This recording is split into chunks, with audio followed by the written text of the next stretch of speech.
चौधरी उस कक्ष से निकलकर महल के हॉल में पहुंचा कि मितकू को वहां टहलते पाकर ठिठका। फिर मितकू के पास जा पहुंचा। चौधरी को देखते ही मितकू कह उठा, चौधरी जी, रानी माँ की बस्ती की तरफ गए हमारे आदमी कुछ खबर लाएं। खबर बोल मितकू, चौधरी ने कहा।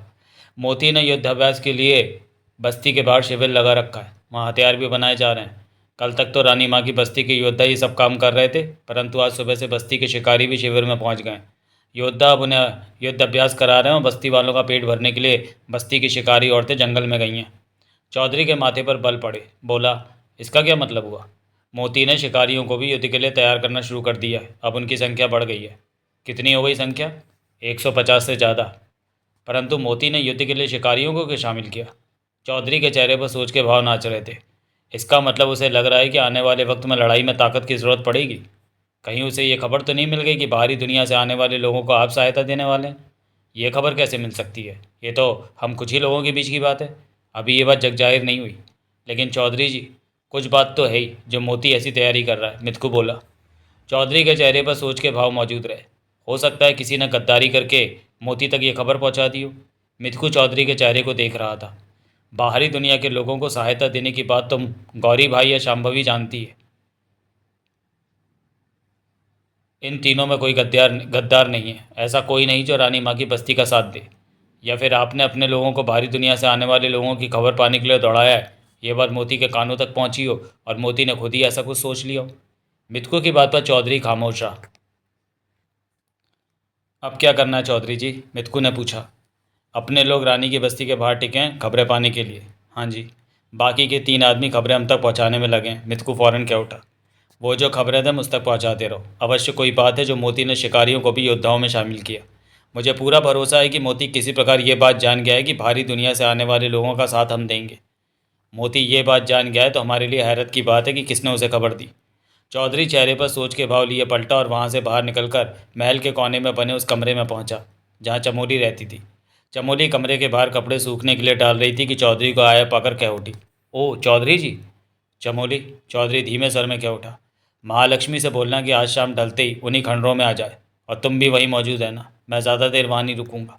समझ गई चौधरी जी, चमोली ने तुरंत सिर हिलाकर कहा। चौधरी वहाँ से सीधा अपने कक्ष में पहुँचा। शांभवी को पलंग पर आंखें बंद किए लेटे पाया। चौधरी को आया पाकर उठ बैठी। बहुत जल्दी वापस आ गए चौधरी जी? शांभवी ने मुस्कुराकर पूछा। मेरे बिना दिल नहीं लगा क्या? तुमसे कुछ पूछने आया हूँ, चौधरी ने सामान्य स्वर में कहा। पूछिए पूछिए।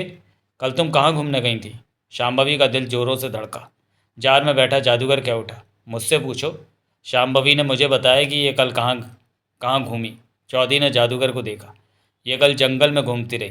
तेज़ धूप होने की वजह से बस्तियों में नहीं घूम पाई और जंगल में बग्गी ले गई। वहाँ पेड़ों की छाँव में इसकी आंख लग गई। इस तरह दोपहर निकली, जादूगर ने कहा। चौधरी ने शांभवी को देखकर कहा, जादूगर ठीक कह रहा है शांभवी। सही तो कहा है, परंतु मैं हुसैन जवा से नाराज़ हूँ कि मेरी कही बात इसने तुम्हें क्यों बताई। जादूगर हौले से हंस पड़ा। परंतु आपने ये सवाल क्यों पूछा पतिदेव? शांभवी कह उठे। मैं थोड़ा परेशान हूँ। मुझे लगता है कि मोती को इस बात की खबर मिल गई है कि मैं बाहरी दुनिया से आने वाले लोगों का साथ देने वाला हूँ। उसने शिकारियों को भी युद्ध अभ्यास कराना शुरू कर दिया है। कहीं तुमने इस बात का जिक्र किसी से किया हो? मैं किसी से ऐसी बातें क्यों करने लगी? मुझे तो लगता है जैसे हमारे महल में ही कोई गद्दार हो। मितकू या गौरी भाई, वो दोनों गद्दारी नहीं करेंगे, उन पर मुझे पूरा भरोसा है। चौधरी बोला। तो क्या मुझ पर भरोसा नहीं था जो ये सवाल मुझसे पूछा कि तुम तो मेरी जान हो शांभवी? चौधरी ने मुस्कुराकर प्यार से कहा। शांभवी चौधरी को देखकर मुस्कुराई। तो चौधरी, अब तुम्हारी जान शांभवी में बसने लगी है? जादूगर कह उठा। शांभवी मेरी पत्नी है तो मेरी जान उसमें क्यों नहीं बसेगी जादूगर? कहता हुआ चौधरी जार के पास जा पहुंचा। मैंने तुम्हें तहखाने से निकालकर इस कक्ष में रखा। दिन का उजाला तुम्हें देखने का मौका दिया, ये सोचकर कि तुम मुझे मेरे फ़ायदे की बातें बताओगे, पर तुम कुछ भी नहीं बता रहे। तुमने पूछा ही नहीं। हम में ये बात तो नहीं हुई थी कि मैं पूछूंगा तो तभी तुम कुछ बताओगे। ठीक है, अब से मैं तुम्हारे पूछे बिना ही बता दिया करूँगा। जादूगर ने जार में बैठे कहा। अब सुन लो काम की खबर कि आज हमारी दुनिया में बाहरी दुनिया के लोग पाँव रख देंगे। क्या? चौधरी चौंका। सुनकर मज़ा आया? वो कहाँ मिलेंगे? ये तो अभी नहीं बता सकता। मेरे आदमी हर तरफ फैले उनकी खबर पाने के लिए। मुझे जल्दी उनकी खबर मिल जाएगी। जार में बैठा जादूगर मुस्कुराता हुआ उसे देखता रहा। वो कितने लोग हैं हुसैन जवा? चौधरी ने पूछा। मुझे अभी इस बारे में कोई जानकारी नहीं है। मेरी ताकतें उन तक नहीं पहुंच पा रही हैं, जादूगर बोला। मुझे उनके बारे में सब पता चल जाएगा। चौधरी के चेहरे पर मुस्कान और आंखों में चमक थी। शांभवी खामोश सी खड़ी थी।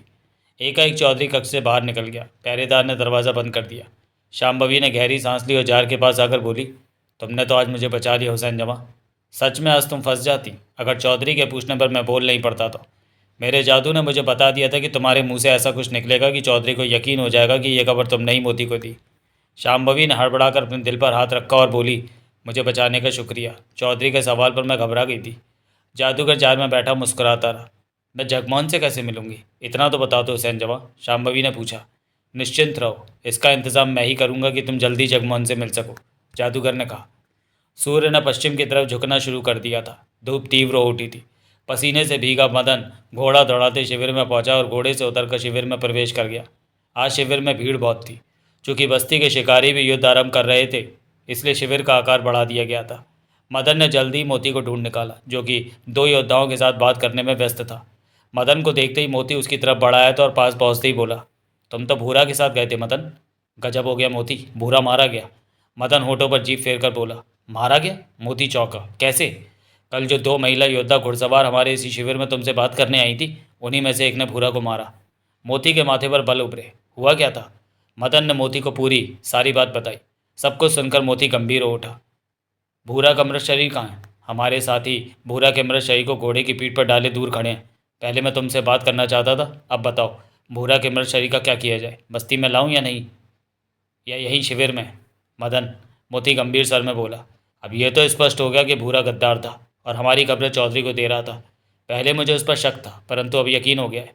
उस महिला योद्धा ने भूरा की जान लेकर सही किया। परंतु वो दोनों महिला योद्धा कौन थी जो कल यहाँ? वो मुझे चौधरी की खबरें दे रही हैं। ओह, मोती कुछ पल चुप रहा। भूरा के मृत शरीर को बस्ती में? मदन, हमारे कहने पर भी आधी बस्ती नहीं मानेगी कि भूरा गद्दार था। ऐसे में बस्ती में तनाव बढ़ेगा और मैं नहीं चाहता कि जब बाहरी दुनिया के लोग आने वाले हों, बस्ती में किसी प्रकार की परेशानी खड़ी हो।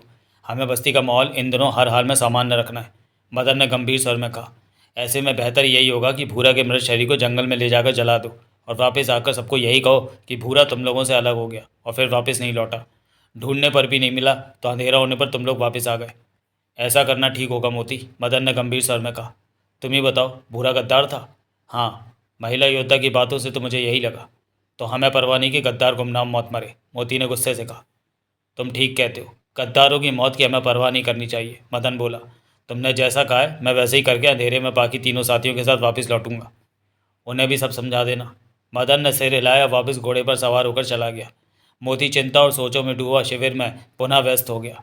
ज़्यादा वक्त नहीं बीता कि घोड़े पर सवार होकर कामनी वहाँ पहुँची, जो बहुत जल्दी में लग रही थी। शिविर की भीड़ में उसने मोती को ढूंढकर कहा, जल्दी करो, तुम्हें बुलाया है। रानी माँ को नया पूर्वाभास हुआ है।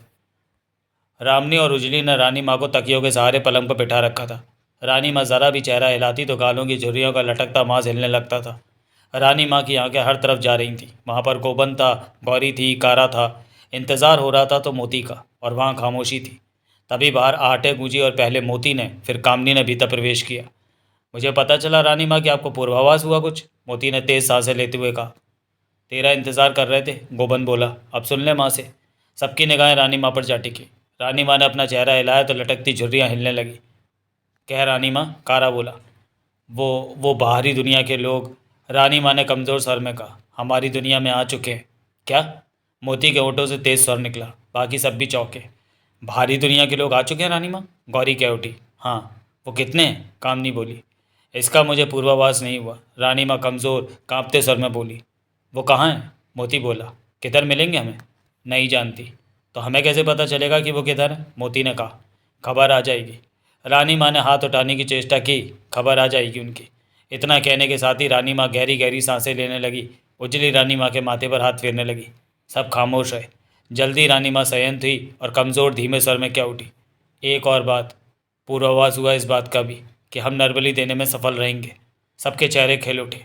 सच रानी माँ? मोती का चेहरा मुस्कान से भर उठा था। रानी माँ ने पलकें झपकाकर सहमति दी। महल शाम पुख्त हो जाएगा माँ, गोबन बूढ़े स्वर में प्रसन्नता से कह उठा। हम महल में रहेंगे, वहाँ से राजपाट संभालेंगे। हमारे खजाने का दरवाज़ा भी खुल जाएगा। हम अपनी प्रजा को खुशहाल कर देंगे। हमारी बंजर ज़मीन हरी भरी हो जाएगी। तब सब कुछ कितना अच्छा लगेगा। मैं तो छोटा सा था जब महल में रहता था, पर कारा ने तो कुछ भी नहीं देखा। कारा ने मोती को देखकर खुशी भरे स्वर में कहा। मोती ने भी कहाँ देखा है, पर अब यह राजा बनेगा, महल में रहेगा। मेरा तो जीवन सफल हो जाएगा। बेटा, रानी माँ कमज़ोर सर में कह उठी, ये सब इतना आसान नहीं होगा, हमें कड़ा संघर्ष करना होगा। आने वाले बाहरी लोग ज़बरदस्त लड़ाके हैं, उन पर काबू पाना आसान नहीं होगा। मैं हूं ना रानी माँ, मोती विश्वास भरे स्वर में क्या उठा, मैं सब परेशानियां दूर कर दूंगा। महल को श्राप मुक्त करा के ही दम लूंगा। मुझ पर पूरा भरोसा कीजिए, पहली बार तो मुझे मौका मिला है खुद को साबित करने का। रानी माँ के चेहरे पर हल्की सी मुस्कान उभरी और लुप्त हो गई।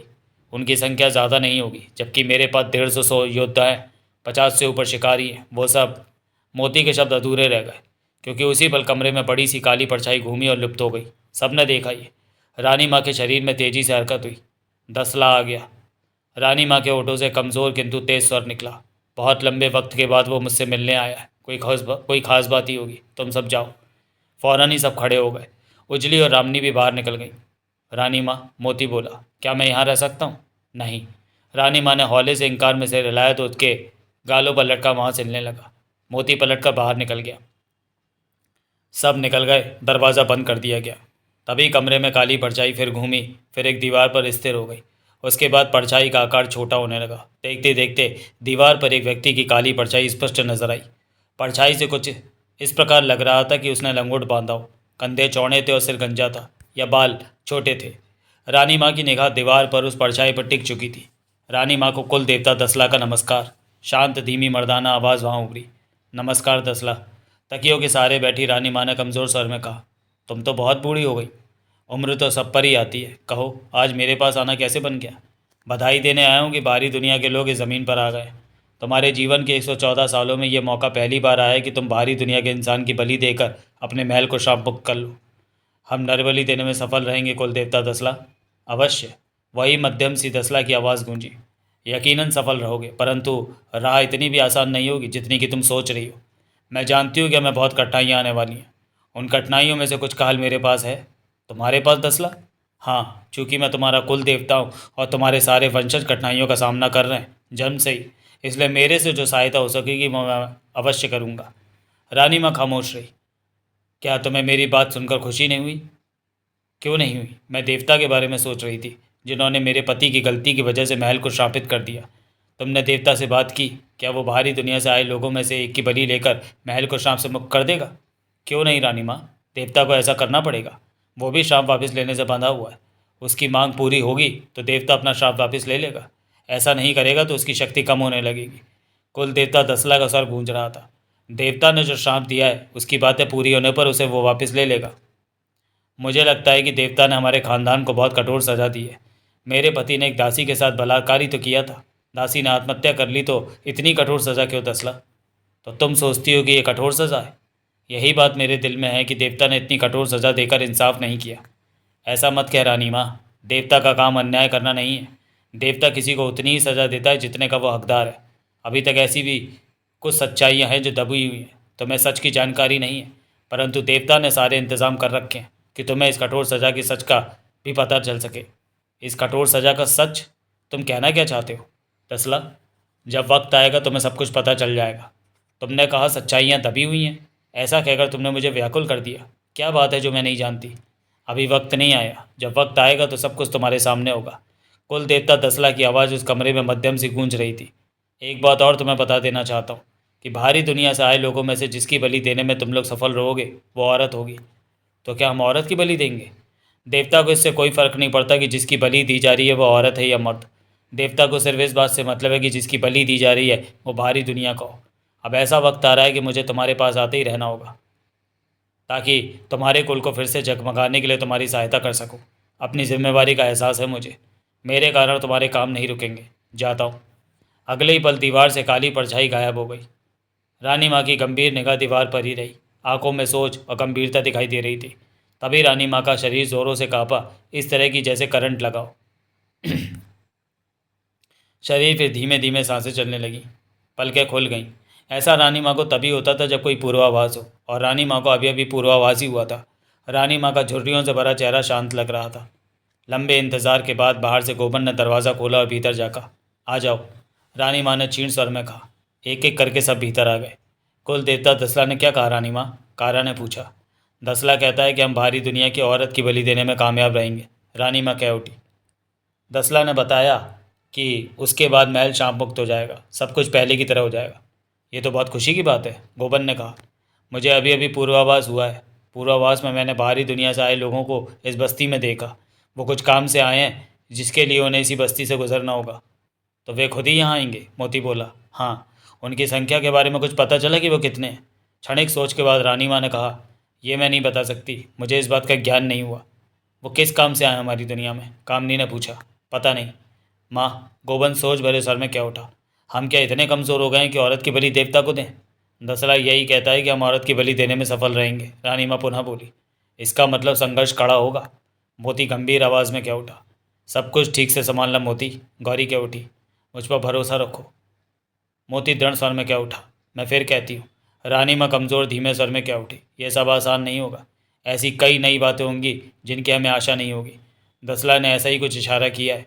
हालात जैसे भी होंगे मैं अपना काम पूरा करके रहूँगा, रानी माँ। रानी माँ ने मोती को देखा तो हौले से सिर हिला दिया। गालों का लटकता मांस हिलने लगा। ये बात तो पक्की है रानी माँ की भारी दुनिया के लोग हमारी ज़मीन पर आ पहुँचे हैं। रानी माँ ने मोती को देखते हुए पुनः सिर हिलाया। मोती के चेहरे पर दृढ़ता आ गई थी और आंखों में चमक ना चुटी थी। सूर्य निकला हुआ था, तेज़ हवा चल रही थी। एक छोटी सी पहाड़ी के गिर्द खूबसूरत बाग बना हुआ था। हरी घास थी वहाँ। यहाँ वहाँ पेड़ खड़े नजर आ रहे थे जिन पर फल लगे हुए थे। हवा के संग पेड़ों के पत्ते और फल रह रहकर हिल रहे थे।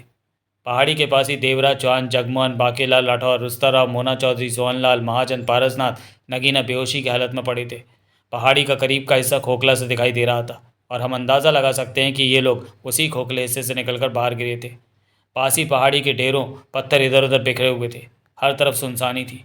कोई इंसान नजर नहीं आ रहा था। इन्हें यहाँ इस हाल में पड़े घंटों बीत चुके थे, परंतु अभी तक किसी को होश नहीं आया था। इनमें से किसी के चेहरे पर, शरीर पर जख्म या घाव नहीं था। सब ठीक हालत में सलामत थे। धूप की वजह से सबके चेहरों पर पसीना चमकने लगा था। तभी एक स्वस्थ नागिन तेजी से घास पर रेंगती हुई वहाँ पहुंची और फन उठाकर सबको बारी बारी देखने लगी। फिर देखते ही देखते वो मानवीय रूप में बदल गई। अब नागमणि खड़ी थी। नागमणि के चेहरे पर मुस्कान थी। वो आगे बढ़ी और सबको देखते हुए उनके पीछे घूमने लगी। फिर एक बड़े से पत्थर पर बैठती हुई बोली, मोहरी। बोल नागमणि। मोहरी की महीन आवाज़ वहाँ गूंजी। इन्हें होश ला, इन्हें होश में ला, बहुत देर हो गई। मैं तो पास के जंगल में आराम भी कराई, नागमणि ने कहा। लंबे सफ़र से आए हैं सब, ज़्यादा थक गए लगते हैं। मोहरी का महीन सर पुनः गूंजा। सफ़र तो सच में लंबा था। उस दुनिया से इस दुनिया तक आना आसान तो नहीं, नागमणि बोली। लेकिन हम उस पार की ज़मीन पर आ गए हैं, ये ठीक नहीं हुआ। बड़ी शक्तियों ने सोच समझ कर ही उस पार का दरवाज़ा खोला होगा, नागमणि। ये सारा इलाका, उस पार की ये सारी जगह रानी माँ की है। रानी माँ का महल शापित है। रानी माँ अपने परिवार के साथ महल के बाहर बस्ती बनाकर रह रही है। महल के देवता का श्राप है कि। सब जानती हूँ नागमणि, मोहरी का सर गूंजा। तो फिर तेरे को ये भी पता होगा कि महल के श्रापित होते ही महल के भीतर के सब दरवाजे बंद हो चुके हैं। मालूम है, और उन्हीं में से एक दरवाज़ा खोलकर हम उस पार अपनी ज़मीन पर जा सकते हैं। हाँ, परंतु वो दरवाज़ा तो महल के श्रापित होते ही बंद हो चुका है। ऐसे में हम उस पार कैसे पहुँचेंगे? नागमणि, ये तो बहुत आसान है। महल वाले बाहरी दुनिया के किसी इंसान, यानी कि इनमें से किसी की बलि देवता को देंगे तो महल शाप मुक्त हो जाएगा और दरवाजे खुल जाएंगे। तुम कहना क्या चाहती हो? मैं तुम्हें यह बताना चाहती हूँ कि ये तुम्हारी चिंता नहीं है। अब आगे का रास्ता इन्होंने ही तय करना है। तेरे को बीच में आने की ज़रूरत नहीं। इन्हें अपनी मंजिल का पता है। ज़रूरत पड़ने पर तेरे से ये सलाह मशवरा कर सकते हैं। मेरे ख्याल में तो अब तेरे को इनके साथ रहने की भी ज़रूरत नहीं। तू मुझे राय दे रही है? हाँ, इन्हें खुद ही काम करने दे। मैं इनके साथ ही रहूँगी। अब ये तेरी परवाह नहीं करेंगे। ये अपने ढंग से काम करेंगे।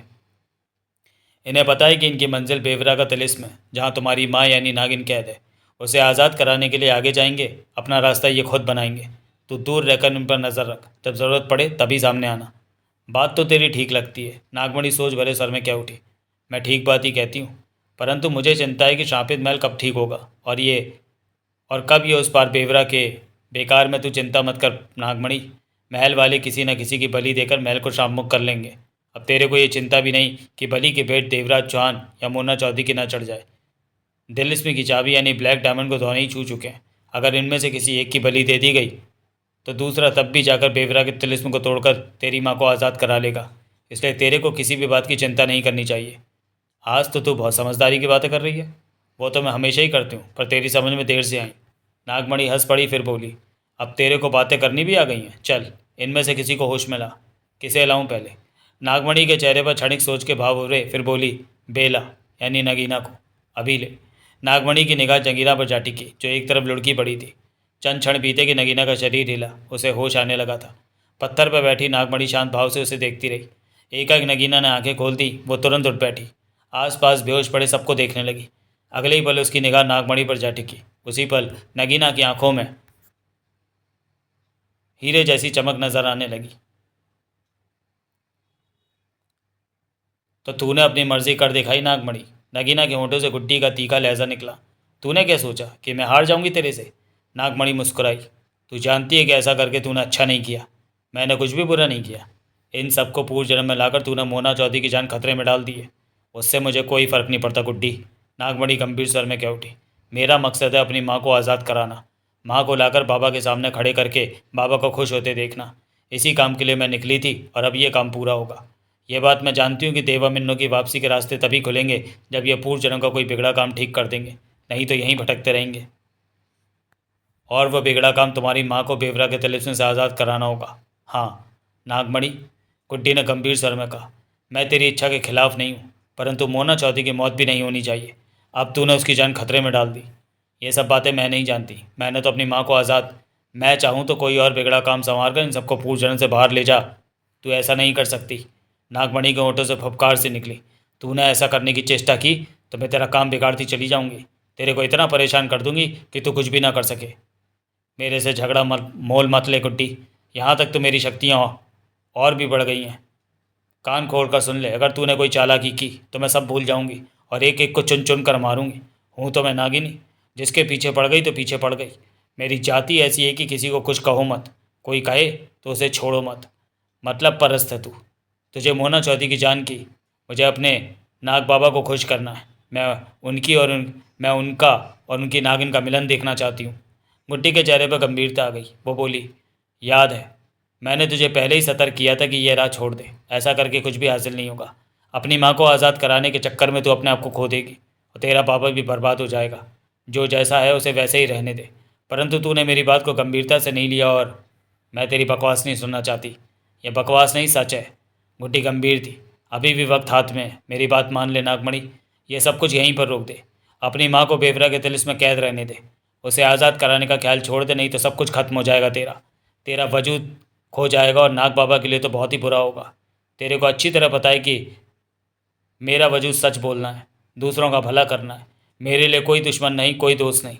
आज भी मेरे लिए जैसा चौहान है वैसे ही तू है। मैं किसी से दुश्मनी कर ही नहीं सकती और तेरा भी भला सोचूंगी। इस वक्त तेरा भला इसी में है कि जिस रास्ते पर तू चल रही है वो रास्ता छोड़ दे। नागमणि के चेहरे पर कड़वी मुस्कान नाच उठी। ताकि तू मोना चौधरी का जीवन बचा ले? नागमणि हंसी। नहीं, ये बात नहीं।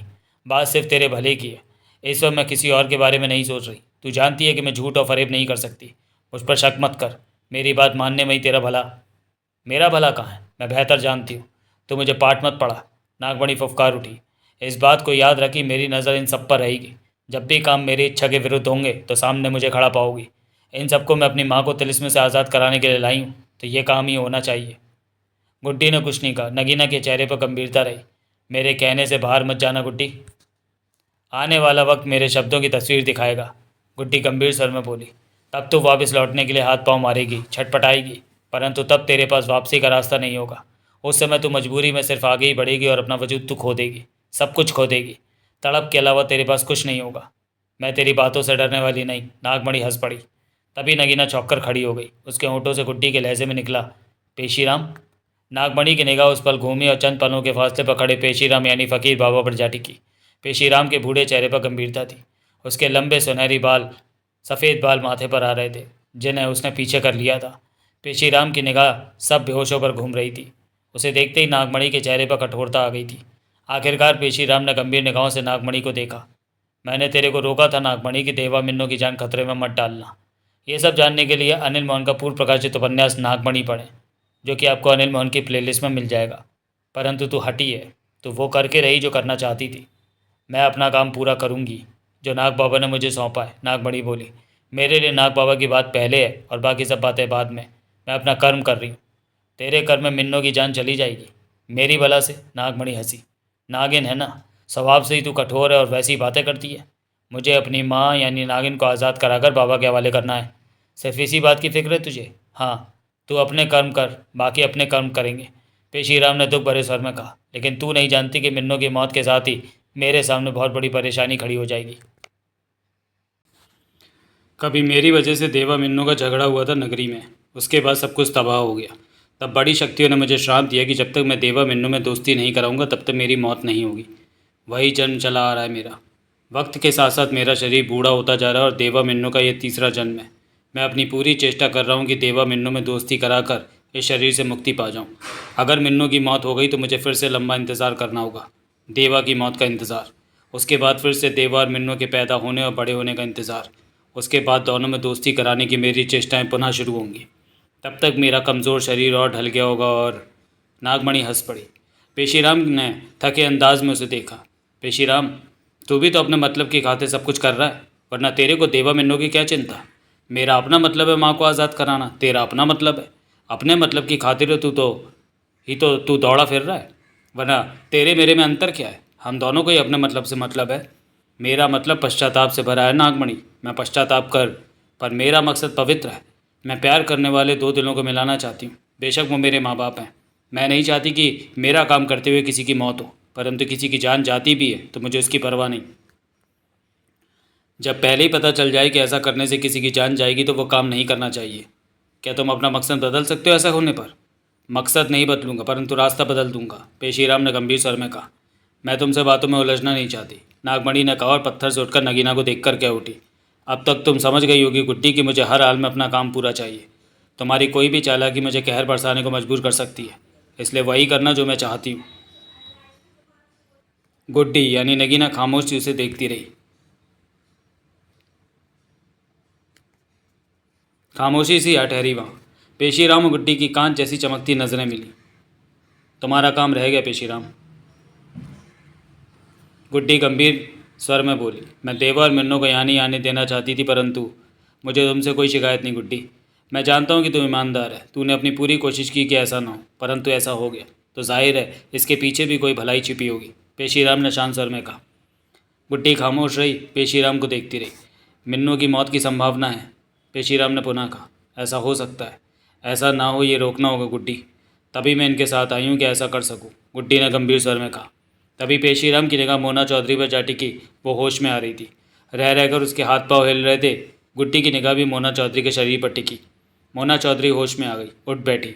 दो पल्लों तक तो आसपास के माहौल का जायज़ा लेती रही, फिर खड़ी हो गई। नज़रें पेशीराम पर टिक चुकी थी। पेशीराम मुस्कुराकर बोला, कैसी है मिन्नू?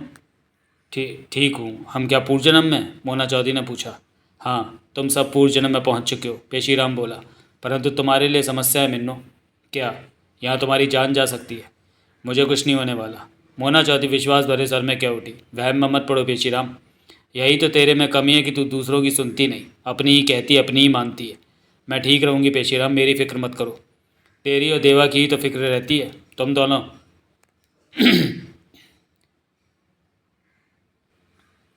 दोनों में दोस्ती कराकर इस शापित जीवन से मुक्ति पाना और शरीर का त्याग करना, और यह काम तभी हो सकता है जब तुम दोनों सलामत रहो। जैसे कि अब तुम्हारी मौत की आशंका है तो मैं बहुत व्याकुल हो रहा हूँ। तुम्हें कुछ हो गया तो? मुझे कुछ नहीं होगा पेशीराम। पेशीराम चंद पल मोना चौधरी को देखने के बाद बोला। मेरी एक बात मानेगी बेटी? क्या? मेरी खातिर देवा से दोस्ती कर ले ताकि मैं अपने बूढ़े शरीर से मुक्ति पा। देवराज चौहान को सामने पाकर मेरा खून खौलने लगता है पेशीराम। मोना चौधरी के दांत भिज गए। ये पहले जन्म में हुई दुश्मनी का असर है। वक्त के साथ साथ ठीक हो, मुझे देवराज चौहान पसंद नहीं। मैं उससे दोस्ती के लिए कह रहा हूँ, जीवर बंधने के लिए नहीं कह रहा। अपने मन में बसी दुश्मनी भुला दो। मेरे सच को मानो कि वक्त के साथ साथ सब ठीक हो जाएगा, पेशीराम कह रहा था। मेरी खातिर एक बार देवा से हाथ मिलाकर देखो। मैंने इस बारे में देवा से बात नहीं की, परंतु मुझे पूरा भरोसा है कि वो मेरी बात मान जाएगा। मेरी हालत को वो समझता है। मैं भी तुम्हारी हालत को समझती हूँ पेशीराम, परंतु जब बात देवराज चौहान की होती है तो सब कुछ मेरे बस से बाहर हो जाता है। मोना चौधरी होठ पीछे कह उठे। मैं तुम्हारे काम आना चाहती हूँ। मुझसे तुम्हें कोई काम और काम हो तो कहो, तुम्हारा हर काम। इसके अलावा मुझे तुमसे और कोई काम नहीं, पेशीराम ने गहरी सांस लेकर कहा। मोना चौधरी की निगाह आसपास फिरने लगी। पूरे बाग में, फिर पहाड़ी पर नजरें गईं। उसके बाद अपने साथियों को देखा जो बेहोश पड़े थे। देवराज चौहान और बाकी सबको देखा। तभी उसे एहसास हुआ पेशीराम वहाँ नहीं है। मोना चौधरी की निगाह पेशीराम की तरफ उठी, परंतु वो वहाँ नहीं था। पेशीराम कहाँ गया? मोना चौधरी के होठों से निकला। चला गया, नगीना बोली। आंखों में कांच जैसी चमक ठहरी हुई थी। मोना चौधरी ने गहरी सांस ली। तेरी जान खतरे में है मिन्नू, गुड्डी शांत स्वर में कह उठी। तू मेरी सगी मत बन, मोना चौधरी तीखे स्वर में बोली। देवराज चौहान की फिक्र कर। मैं तेरी बहन हूँ, तेरी फिक्र रही होगी तो पहले जन्म की बहन है तू, और इस वक्त हम पहले जन्म की ज़मीन पर ही हैं। रिश्ता तो दिल से मानने से होता है। मैं मानती हूँ कि तू मेरी बहन है। मुझसे रिश्ता बनाना था तो देवराज चौहान से दूर रहना था, तभी हम बहनें बनती। जब देवराज चौहान मेरा पति बना, ये बात मंगोलिया के रेगिस्तानी इलाके की है। मैं वहीं जन्मी पली बड़ी हुई। वहाँ देवराज चौहान आया। बहुत ख़तरनाक हालत थे मंगोलिया के, मैं तुझे बता नहीं सकती। तब तू वहाँ नहीं थी मिन्नो, परंतु वहाँ देवराज चौहान मेरे सामने पड़ा। मैंने उसे देखा, उसने मुझे देखा। हम दोनों को ही कुछ कहने की ज़रूरत नहीं पड़ी। उस समय ऐसा लगा था जैसे हम दोनों ही एक दूसरे को देखने का इंतज़ार कर रहे थे। उसके बाद उसके बाद से हम कभी जुदा नहीं हुए। सच बात तो यह है कि देवराज चौहान जैसा इंसान पाकर मैं धन्य हो गई। बेशक वो जो भी काम करे, परंतु मुझे सिर आंखों पर बिठा कर रखता है तो वो इंसान ही, परंतु मेरा वो भगवान है। मेरे लिए सब कुछ है वो। तो पेशीराम की बात मान क्यों नहीं जाती? देवराज चौहान से दोस्ती कर ले, पेशीराम श्राप से मुक्त हो जाएगा और अपना बूढ़ा शरीर त्याग सकेगा। उधर मुझे तुम जैसी बहन से अपनापन मिलेगा। क्यों तू अपने मन में मैल लिए घूम रही है? नगीना ने शांत सामान्य लहजे में कहा। मोना चौधरी की निगाह नगीना पर थी। वो क्या उठी? मेरे मन में कोई मैल नहीं है बेला, लेकिन देवराज चौहान का जिक्र आती मैं गुस्से से भर जाती हूँ। उसे सामने देखती हूँ तो परेशान हो जाती हूँ। उस वक्त तो जैसे मुझे ज़रा भी होश नहीं रहता। ये पहले जन्म का असर है। जब तू नगरी की मालकिन बनी थी और देवा से तेरी दुश्मनी हो गई थी, उसमें ना तो तेरा कसूर था ना देवा का। पेशीराम इधर तेरे कान भरता रहा देवा के खिलाफ, उधर देवा के कान भरता रहा तेरे खिलाफ। आज उसी की सज़ा भुगत रहा है पेशीराम। परंतु तब के और आज के पेशीराम में ज़मीन आसमान का अंतर है। तब पेशीराम हाथ में बक्सा थामे घर घर जाकर लोगों की हजामत करता था, गालों के बाल साफ करता था, साधारण सा इंसान था। और आज का पेशीराम विद्याओं का ज्ञानी बन चुका है। लंबी कठोर तपस्याएं करके शक्तियां हासिल की हैं। बड़ी शक्तियों से उसके अच्छे संपर्क बन चुके हैं। सब पेशीराम से खुश हैं, परंतु मुक्ति उसे तभी मिलेगी जब वो तुझमें और देवा में दोस्ती करा देगा। मोना चौधरी के चेहरे पर गंभीरता छाई थी। हट छोड़ दे मिन्नो, नगीना पुनः बोली। यह हट नहीं है, तुम मेरी मजबूरी समझो बेला। देवराज चौहान को देखती हो तो अपना होश खो बैठती हूँ। नगीना कुछ नहीं बोली। तभी मोना चौधरी चौंकी जैसे उसे अभी होश आया हो। उसने अपने हाथों को देखा। ओह, ब्लैक डायमंड कहाँ गया? अब उसे ब्लैक डायमंड मत कहो, नगीना बोली। हम सब पूर्व जन्म में पहुँच चुके हैं। वह बेवरा के तिलिस्म की चाबी है, जहाँ नागमणि की माँ यानी नागिन कैद है। वो कहीं दूर नहीं होगी, नज़रों से पहचान, पास ही होगी वो। मोना चौधरी की निगाह ज़मीन पर फिरने लगी। पहाड़ी के पत्थर पहले से ही वहाँ बिखरे हुए थे। वो ब्लैक डायमंड यानी कि तिलिस्म की चाबी साधारण पत्थर के रूप में आ चुका होगा। मोना चौधरी वहाँ बिखरे पत्थरों को देखती हुई कह उठी। अब तो इन्हीं पत्थरों से मैं मिल गया होगा। ऐसे में उसे ढूंढना कठिन है। नगीना की आंखों में एक कांच जैसी चमक उभर आई। तलाश कर, वो मिल जाएगा। मोना चौधरी ने नगीना को देखा और कह उठी। तू मेरे साथ तलाश नहीं करेगी? मेरे तलाश करने से कुछ नहीं होगा, गुड्डी कह उठी। वो तुझे ही मिलेगा, तू ही तलाश कर। कामचोर, मोना चौधरी बड़बड़ा उठी। मोना चौधरी बड़बड़ा उठी और नीचे बड़े पत्थरों को उठा उठाकर ध्यानपूर्वक देखने लगी। कुछ मिनट बीते कि एक पत्थर का रंग बदलने लगा। देखते ही देखते वो अपने पहले जैसे रूप में आ गया, काला चमकता हुआ ब्लैक डायमंड की तरह। जबकि मोना चौधरी कुछ आगे पत्थरों में व्यस्त थी। ये रही तिलिस्म की चाबी, नगीना ने कहा। आंखें चमक रही थीं। मोना चौधरी फ़ौरन पलटी। उसी ब्लैक डायमंड पर निगाह जा टिकी। तुरंत आगे लपकी और उसे उठा लिया। मिल गया। मोना चौधरी की आवाज़ में खुशी थी। मैंने तुझे कहा था कि तुझे ही मिलेगा, गुड्डी बोली। तो इस पत्थर को छूकर आगे बढ़ गई थी, जबकि यही तिलिस्म की चाबी थी। तेरे छूने की वजह से ये अपने पहले वाले रूप में आया और तूने इसे पहचान लिया। तेरे को कैसे पता था कि ये मेरे हाथ लगने से ही ब्लैक डायमंड मुझे मिल सकेगा? मोना चौधरी ने पूछा। मुझे कुछ नहीं पता था, गुड्डी मुस्कुराई। मैंने ऐसे ही कह दिया था। मोना चौधरी कुछ पल उसे देखती रही, फिर बोली। तूने होटल में मेरे पास आकर कहा था कि अगर मैंने ब्लैक डायमंड को छुआ तो मेरे ग्रह मुझे पूर्व जन्म में ढकेल देंगे, जहाँ मेरी मौत होनी संभव है। ये दोनों बातें तुझे पहले कैसे मालूम हो गई? पढ़िए पूर्व प्रकाशित उपन्यास नागमणि। मैंने तो यूं ही कहा था, परंतु दोनों ही बातें सच हो गई। नगीना की आंखों में कांच जैसी चमक विद्यमान थी। यह महज इत्तेफाक नहीं हो सकता, मोना चौधरी उसे देखती बोली। तो तू ही सच जानती है कि ये बातें तेरे को कैसे पहले पता चली? अब भी तूने सही कहा कि मेरे ढूंढने से ही तिलिस्म की चाबी तुझे मिलेगी। ऐसा ही हुआ। मैंने तिलिस्म की चाबी रूपी पत्थर को छुआ तो वो अपने पहले वाले रूप में आ गया। ऐसा होना होगा, हो गया, गुड्डी मुस्कुराई। मैंने थोड़े ना कुछ किया है। तभी बेहोश पड़े जगमोहन ने करवट ली। दोनों की निगाह उस तरफ उठी। उसी वक्त जाकेला लौटर का हाथ हिला और मूंछ पर पहुंच गया, परंतु वो बेहोश था और हाथ एक तरफ जा लुढ़का। लेकिन अब धीरे धीरे सबको होश आने लगा था। सबको होश आ गया था और वो इस नए माहौल को पहचानने की चेष्टा करने लगे। होश आते ही देवराज चौहान का हाथ अपने माथे पर पहुंच गया। सिर चकरा सा रहा था। उसे याद था कि वो दीवार फलांग सबके पीछे भागा था, परंतु दीवार फलांगते ही हड़बड़ा सा उठा था, क्योंकि दीवार के पार कुआं या जो कि पहले उसे नज़र न आया था, और वो सीधा कुएं में गिरता चला गया। अंधेरे से भरा गहरा कुआं था।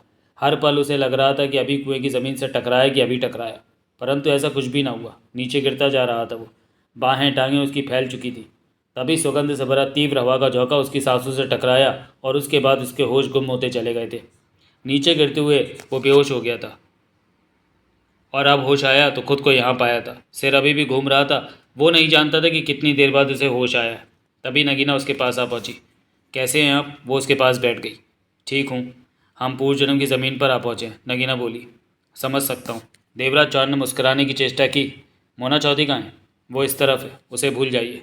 अब तो यहाँ की मुसीबतों से निपटे। यहाँ पर तरह तरह के खतरे भरे पड़े हैं। जानता हूँ, देवराज चौहान ने कहा, उठ खड़ा हुआ। नगीना भी उठी, परंतु अब उसकी आंखों में कांच जैसी तीव्र चमक दिखने लगी थी। चौहान, गुड्डी के लहजे वाला स्वर निकला नगीना के होठों से। देवराज चौहान टिटका और पलट कर नगीना को देखा। हम पूर्व जन्म में तो आ गए, परंतु पूर्व जन्म की गलत दिशा वाली ज़मीन पर आ गए, गुड्डी बोली। गलत दिशा वाली ज़मीन?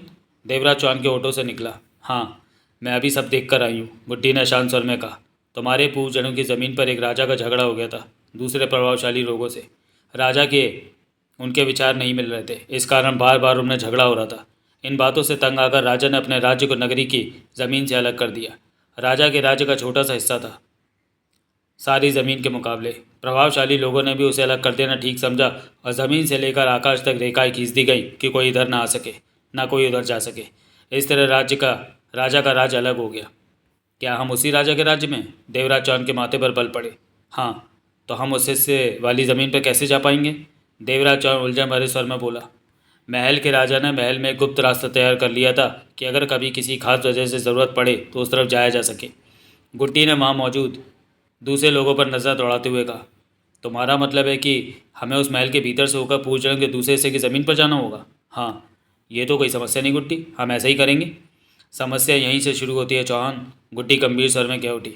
राजा की गलती की वजह से 100 साल से ज़्यादा का वक्त हो गया महल को श्राप मिले। ऐसे में श्रापित महल के सब दरवाजे पूर्ण रूप से बंद हो चुके हैं, यहाँ तक कि महल के खजाने का दरवाज़ा भी नहीं खुलता। राजा के देवता जिसने राज परिवार को श्राप दिया, उसकी शर्त यह है कि महल में बने उसके मंदिर में बाहरी दुनिया के आदमी की बलि दी जाए तो महल श्राप से मुक्त हो सकता है और सब कुछ सामान्य हो जाएगा। परंतु राज परिवार को आज तक बाहरी दुनिया का कोई आदमी नहीं मिला कि उसकी बलि दी जा सके। परंतु अब तुम लोग आ गए हो। देवराज चौहान होठ से कोड़े गुड्डी यानी नगीना को देखे जा रहा था। महल श्रापित होने के साथ साथ उसके आसपास का इलाका भी बंजर हो गया। वहाँ न पीने को पानी है, न खाने को कुछ। परंतु राज परिवार के लोग महल की बाहरी बस्ती बनाकर रहने लगे। कुछ लोग तो ज़मीन बंजर होने की वजह से दूर दूर जाकर बस गए, परंतु कुछ राज परिवार के साथ ही बस्ती में रहने लगे। अब उस बस्ती के लोगों की संख्या 500 के करीब है। वो लोग बाहरी दुनिया के लोगों के इंतज़ार में है और उन्हें पता है कि बाहरी दुनिया के लोग आने वाले हैं। कैसे पता है? महल का राजा तो जीवित नहीं रहा, परंतु बूढ़ी रानी आज भी जिंदा है। उसे सब रानी माँ कहते हैं। उसे पूर्वाभास हो जाता है और वो आने वाली घटनाओं को पहले ही जान लेती है। उसी के माध्यम से सबको पता चली ये बात। देवराज चौहान के चेहरे पर सोचों के भाव नाच रहे थे। रानी माँ की बस्ती वालों को रानी माँ के पूर्वाभास द्वारा ये बात पता लग चुकी है कि तुम लोगों ने उनकी बस्ती में आना ही है और झगड़ा होगा। ऐसे में बस्ती वाले तुम लोगों से झगड़ा करने की तैयारियों में लगे। तुम तो परेशान करने वाली बातें बता रही हो गुड्डी, देवराज चौहान ने कहा। तुम्हारे पूर्व जन्म की ज़मीन पर परेशानियों के अलावा कुछ है भी नहीं, गुड्डी ने कहा। यहाँ तुम लोगों ने पहले जन्म के बिगड़े कामों को संवारना है और उस तक पहुँचने के लिए परेशानियाँ पहले ही रास्ते पर खड़ी हैं। समस्या ज़्यादा गंभीर है गुड्डी, देवराज चौहान परेशान स्वर में कह उठा। हमने उस पार की ज़मीन पर जाना है। वहाँ जाने का रास्ता महल से निकलता है, परंतु महल श्रापित होने की वजह से वो दरवाज़ा बंद हो चुका है। वो दरवाज़ा तभी खुल सकता है जब राज परिवार के देवता को बाहरी दुनिया के किसी इंसान की बलि दी जाए। हाँ, और बाहरी दुनिया के इंसान हम हैं। हाँ, गुड्डी गंभीर दिखी। यानी कि हम में से किसी की बलि देवता के मंदिर में हो तो हम पूर्व जन्म की उस ज़मीन पर पहुँच सकते हैं। सही कहा तुमने। क्या बकवास है, देवराज चौहान झल्ला उठा। मैं ये कभी नहीं चाहूँगा कि यहाँ मौजूद लोगों में से किसी की बलि दी जाए। और राज परिवार के लोग 100 से ज़्यादा वर्षों से इस इंतज़ार में बैठे हैं कि बाहरी दुनिया के लोग कभी आएँ तो उनकी बलि देकर महल को शाम बुक करके खुशी से भरा सामान्य जीवन जिया जा सके। हम ऐसा नहीं होने देंगे, देवराज चौहान दृढ़ स्वर में कह उठा। अपने बारे में सोचो चौहान। देवराज चौहान ने नगीना के चेहरे पर निगाह मारी। तुम लोग नागमणि की माँ यानी नगीना को बेवरा के तिलिस्म से आज़ाद कराने आए हो। इस काम के लिए तुम सबको उस पार वाले पूर्व जन्म के हिस्से पर जाना होगा। और तभी जा पाओगे जब महल के भीतर गुप्त रास्ते का दरवाज़ा खुलेगा, और वह तभी खुलेगा जब महल के देवता के मंदिर में नर बलि बाहरी दुनिया में से किसी एक की दी जाए। मैं ये नहीं होने दूंगा। देवराज चौहान के दांत भिज गए। मैं नागमणि की माँ को भी आज़ाद नहीं कराऊंगा। गुड्डी मुस्कुरा पड़ी। तुम लोग पूर्वजनों की ज़मीन पर आ पहुँचे हो।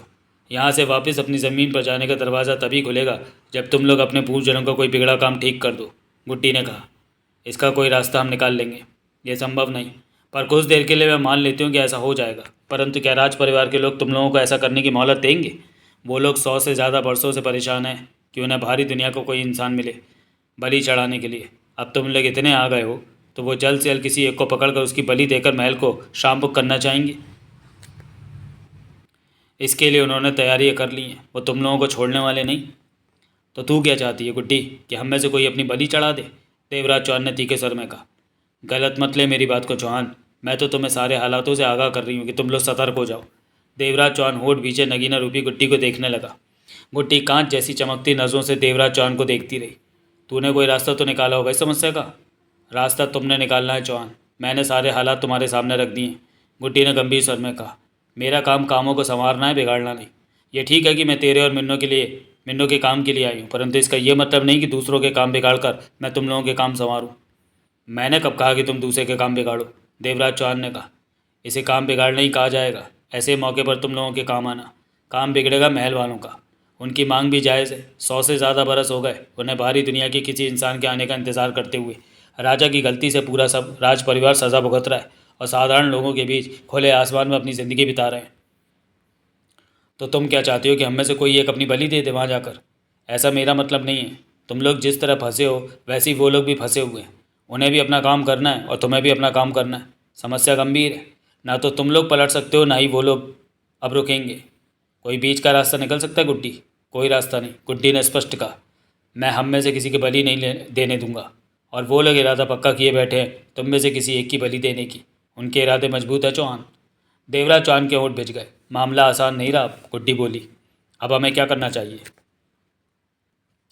यह फैसला तुम लोगों को करना है। तुम मुझे और मोना चौधरी को मुसीबत से बचाने आई हो।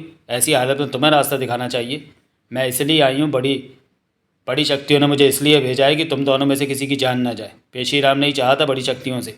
इसलिए जब जब तुम लोगों की जान मुसीबत में पड़ेगी मैं बचाने आऊँगी। और बाकी जो भी हो तुम्हें कोई मतलब नहीं।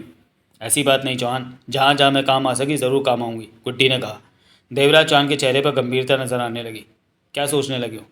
सबको इन हालातों से अवगत कराना होगा, तभी कोई रास्ता निकालने की कोशिश करेंगे, देवराज चौहान बोला। यहाँ तुम लोगों को चैन नहीं मिलेगा, गुड्डी ने कहा। बहुत जल्दी तुम लोग यहाँ के हालातों से घिरने वाले हो। हम रास्ता निकालने की कोशिश करेंगे, देवराज चौहान ने कहा और पलटकर बाकी लोगों की तरफ बढ़ गया। सब होश में आ चुके थे, कुछ संयंत्र हो चुके थे, कुछ असंयंत्र थे। देवराज चौहान जगमोहन से मिला। मोना चौधरी में लेट डूबी। जगमोहन बोला, हमें पूर्व जन्म में ले आई। वो सब भूल जाओ, आने वाले हालातों की सोचो। हम खतरे में पड़ चुके हैं। वो कैसे? बताता हूँ, सबको बताना है। एक ही बार में सबको बताऊँगा, देवराज चौहान ने कहा और आगे बढ़ा, परंतु 3 कदमों के बाद ही ठिठक गया। सामने मोना चौधरी खड़ी उसे देख रही थी। हाथ में ब्लैक डायमंड था। देवराज चौहान ने उस पर से नज़र हटाकर सबको देखा और ऊंचे स्वर में बोला, सब करीब करीब आ जाओ, मुझे कुछ बातें पता चली हैं, वो बताना चाहता हूँ। कैसी बातें? सामने बैठे महाजन ने पूछा। सब पास पास हो जाओ, बताता हूँ। पलों में ही सब पास पास आ गए। मोना चौधरी अपनी जगह पर खड़ी थी, परंतु वह करीब ही थी। गुड्डी से मालूम हुए नए हालातों को देवराज चौहान सबको बताने लगा। देवराज चौहान की बात खत्म हुई। सब हक्के बक्के से देवराज चौहान को देख रहे थे। देवराज चौहान की कई बात में बच निकलने की गुंजाइश ही नज़र नहीं आ रही थी। मोना चौधरी की आंखें सिकुड़ चुकी थी। वो बार बार नगीना को देखने लगती। यो तुम क्या कह रही हो? बाकेला लटर क्या उठा। मारे को पूर्व जन्मों के दूसरों जगह पर महलों से निकलोकर जानो और गुप्त रास्तों का दरवाज़ा खोलने वास्ते मारी बली से गर्दन कटो। हाँ, यो तो बचनों का ही चांस हो ना हो। कोई चांस नहीं है बचने का, देवराज चौहान ने स्पष्ट कहा। सब अजीब से हाल में थे। तुम्हें यह बात कैसे पता चली? पारसनाथ ने कहा। तुम तो हमारे सामने कुछ पहले होश में आए हो। मैंने जो कहा है सही कहा है, परंतु तुम्हें यह बात पता कहाँ से चली? इस बात का जवाब मैं नहीं दे सकता, परंतु मेरी जानकारी सही है। हम कैसे मान लें कि तुम सही कह रहे हो? महाजन बोला। आने वाला वक्त तुम्हारी बात का जवाब देगा। तुम्हें बताना चाहिए कि कैसे पता चली ये बात, जगमोहन बोला। देवराज चौहान ने जगमोहन को देखा पर खामोश रहा। तुम्हें ये बात बेला ने बताई? एकाएक मोना चौधरी कह उठी। देवराज चौहान ने मोना चौधरी को देखा, कहा कुछ नहीं। मैंने महसूस किया कि बेला ऐसी कई बातें बता देती है जो भविष्य में होने वाली हो, मोना चौधरी पुनः बोली। देवराज चौहान ने जवाब नहीं दिया। मोना चौधरी सबसे कह उठी, इन बातों को हमने हल्के में नहीं लेना है, परंतु चिंता भी नहीं करनी है। समय आने पर बहुत कुछ बदल सकता है। ये सब बातें बताने के पीछे मेरा मतलब था कि हम लोग मिलकर ऐसा रास्ता निकालें कि जिससे झगड़ा ना हो और हम पूर्व जन्म के दूसरे हिस्से की ज़मीन पर भी पहुंच जाएं। अगर तुम्हारी बात सही है तो ये बात नामुमकिन है, महाजन बोला। जब तक नरबली से मैल शाप मुक्त नहीं होगा तब तक ज़मीन के दूसरे हिस्से पर जाने का गुप्त रास्ता नहीं खुलेगा। ये काम हम में से किसी के बलि के साथ ही पूर्ण होगा, जगमोहन ने कहा। कौन इस तरह बलि देकर अपनी जान गंवाना चाहेगा, देवराज चौहान ने कहा। सब एक दूसरे को देखने लगे। ये तो झंझट खड़ा हुआ बाप, रुस्तर चिंतित स्वर में बोला। मारी बुद्धि ने तो रेड सिग्नलों दिखा दियो छोरे। समस्या यहीं तक होती तो कुछ सोच लेते, देवराज चौहान ने कहा। परेशानी तो यह है कि रानी माँ की बस्ती वालों को यह पता है कि भारी दुनिया के लोग इस ज़मीन पर आ पहुँचे हैं और वो हर संभव कोशिश करेंगे कि हम में से किसी की बलि देकर महल को शाप मुक्त किया जा सके। उनकी संख्या हम में बहुत ज़्यादा है, जबकि हम गिनती के चंद लोग हैं। देर सवेर में हमसे एक को पकड़ने में आसानी से सफल हो जाएंगे। तुम्हारा मतलब कि हम में से एक की बलि ज़रूर दे दी जाएगी, जगमोहन बोला। हाँ, ऐसा होना 100% मुमकिन है। सन्नाटा सा छा गया उनके बीच। किसी के पास कहने को कुछ नहीं था। ये ऐसी समस्या है जिसका कोई इलाज हमें नज़र नहीं आ रहा। वो हम में से एक को पकड़ कर ले जाना चाहेंगे और हम उनसे बचेंगे। ऐसे तो झगड़ा खड़ा हो जाएगा, परंतु हम हार जाएंगे। उनकी संख्या ज़्यादा है। उनके 5-10 मर भी गए तो उन्हें परवाह नहीं होगी, परंतु हमारी संख्या इतनी कम है कि हम में एक भी मरा तो बहुत फ़र्क पड़ेगा। देवराज चौहान ने गंभीर स्वर में कहा। हम में से कोई भी नहीं चाहेगा कि रानी माँ के लोग उसकी बलि दें, परंतु वो बलि देने में सफल रहेंगे। हो सकता है इस कोशिश में हम में से 2-3 और भी मर जाएं। इससे तो बढ़िया यही होगा कि हम में से कोई खुद को बलि के लिए पेश कर दे, महाजन बोला। इस काम के लिए कोई भी आगे नहीं आएगा, पारसनाथ ने गंभीर स्वर में कहा। कौन मरना चाहेगा? मैंने सारे हालात सामने रख दिए, इसलिए अपनी रक्षा हर किसी को खुद ही करनी है। दूसरे पर भरोसा ना करें कि वो उसे बचा लेगा। अपनी मौत का इल्ज़ाम किसी दूसरे के सिर पर ना दें, देवराज चौहान बोला। मान लो हम महल वालों के हाथों से बचते रहे तो यहाँ पर हमारा भविष्य क्या होगा, जगमोहन बोला। कुछ भी नहीं, हम यूँ ही भटकते रहेंगे। वापस अपनी दुनिया में तब तक नहीं जा सकते जब तक कि पूर्व जन्म का कोई बिगड़ा काम ना संवार दें। तभी हमारे पास वापस जाने के लिए कोई दरवाज़ा खुलेगा। छोरे, ये तो वही बातों हो गयो कि आसमानों से गिरो और सीधो कुएं में जा पड़ो। बाप, अपना तो खोपड़ी खराब होइला। मारी खोपड़ी कहाँ पे सही हो वो। तभी मोना चौधरी कह उठी। ये परेशान करने वाली बातें हैं। अगर वास्तव में ये बातें सच है तो हमें कोई रास्ता निकालना होगा। इन हालातों से बचने का ज़रूरी नहीं कि हम खड़े पाँव अभी समाधान ढूंढें। हो सकता है वक्त आने पर समाधान हमें मिल जाए। हमें इस प्रकार यहाँ नहीं रुकना चाहिए। रानी माँ के लोग यहाँ भी आ सकते हैं और हम में से किसी एक को पकड़ना उनके लिए बहुत आसान होगा। संभव है कि हमें पकड़ने के लिए वो लोग चल भी पड़े हों। हमें फ़ौरन यहाँ से चल देना चाहिए। किसी सुरक्षित स्थान की तलाश करनी है हमें, जहाँ हम रानी माँ के लोगों के हाथों खुद को बचा सके। परंतु जब तक महल शाप से मुक्त नहीं होगा तब तक हमारे लिए पूर्व जन्म के दूसरे हिस्सों पर जाने के लिए रास्ता नहीं खुलेगा। तो क्या तुम अपनी बलि देने को तैयार हो? मोना चौधरी गंभीर स्वर में बोली। कभी नहीं। तो ये बात ही मत सोचो। सबसे पहले हमें खुद को बचाना है। इन लोगों से अपने को सुरक्षित रखना है। यहाँ की दुनिया उनकी अपनी दुनिया है। वो यहाँ की हर जगह को जानते हैं, परंतु हम यहाँ की हर जगह से अनजान हैं।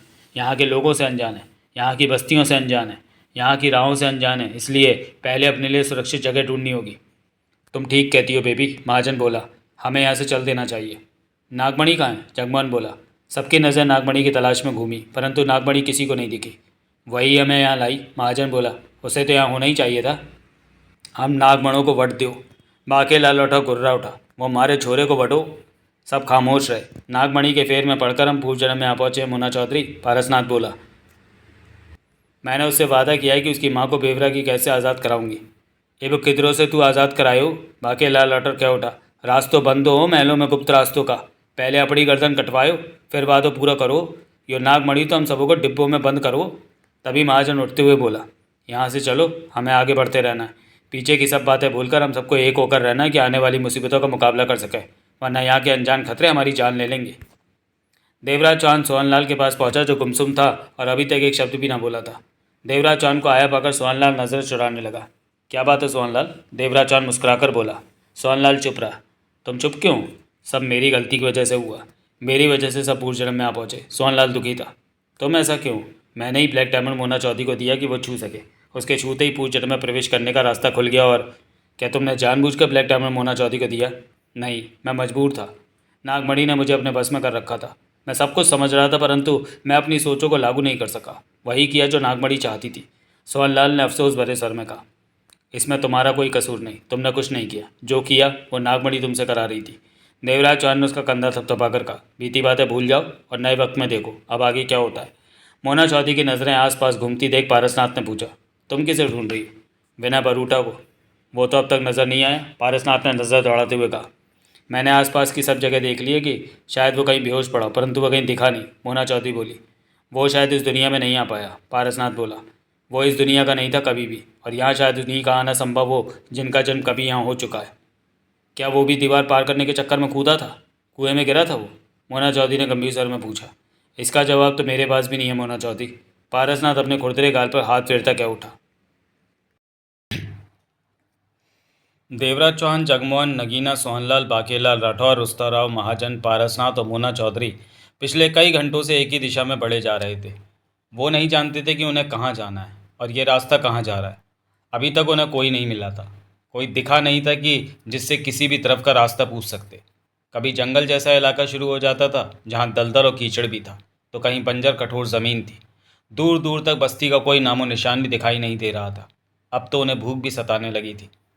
इस वक्त वे ऐसी ज़मीन से गुजर रहे थे जहाँ 2-2, 3-3 फीट के कांटेदार पौधे उगे हुए थे और उनका आकार ऊपर से फूला हुआ था। पौधों के कांटे इंच इंच भर लंबे और इतने तीखे थे कि लगते तो पीड़ा से बुरा हाल हो जाता। इसलिए हर कोई इस कोशिश में था कि पौधों का कांटा ना लगे।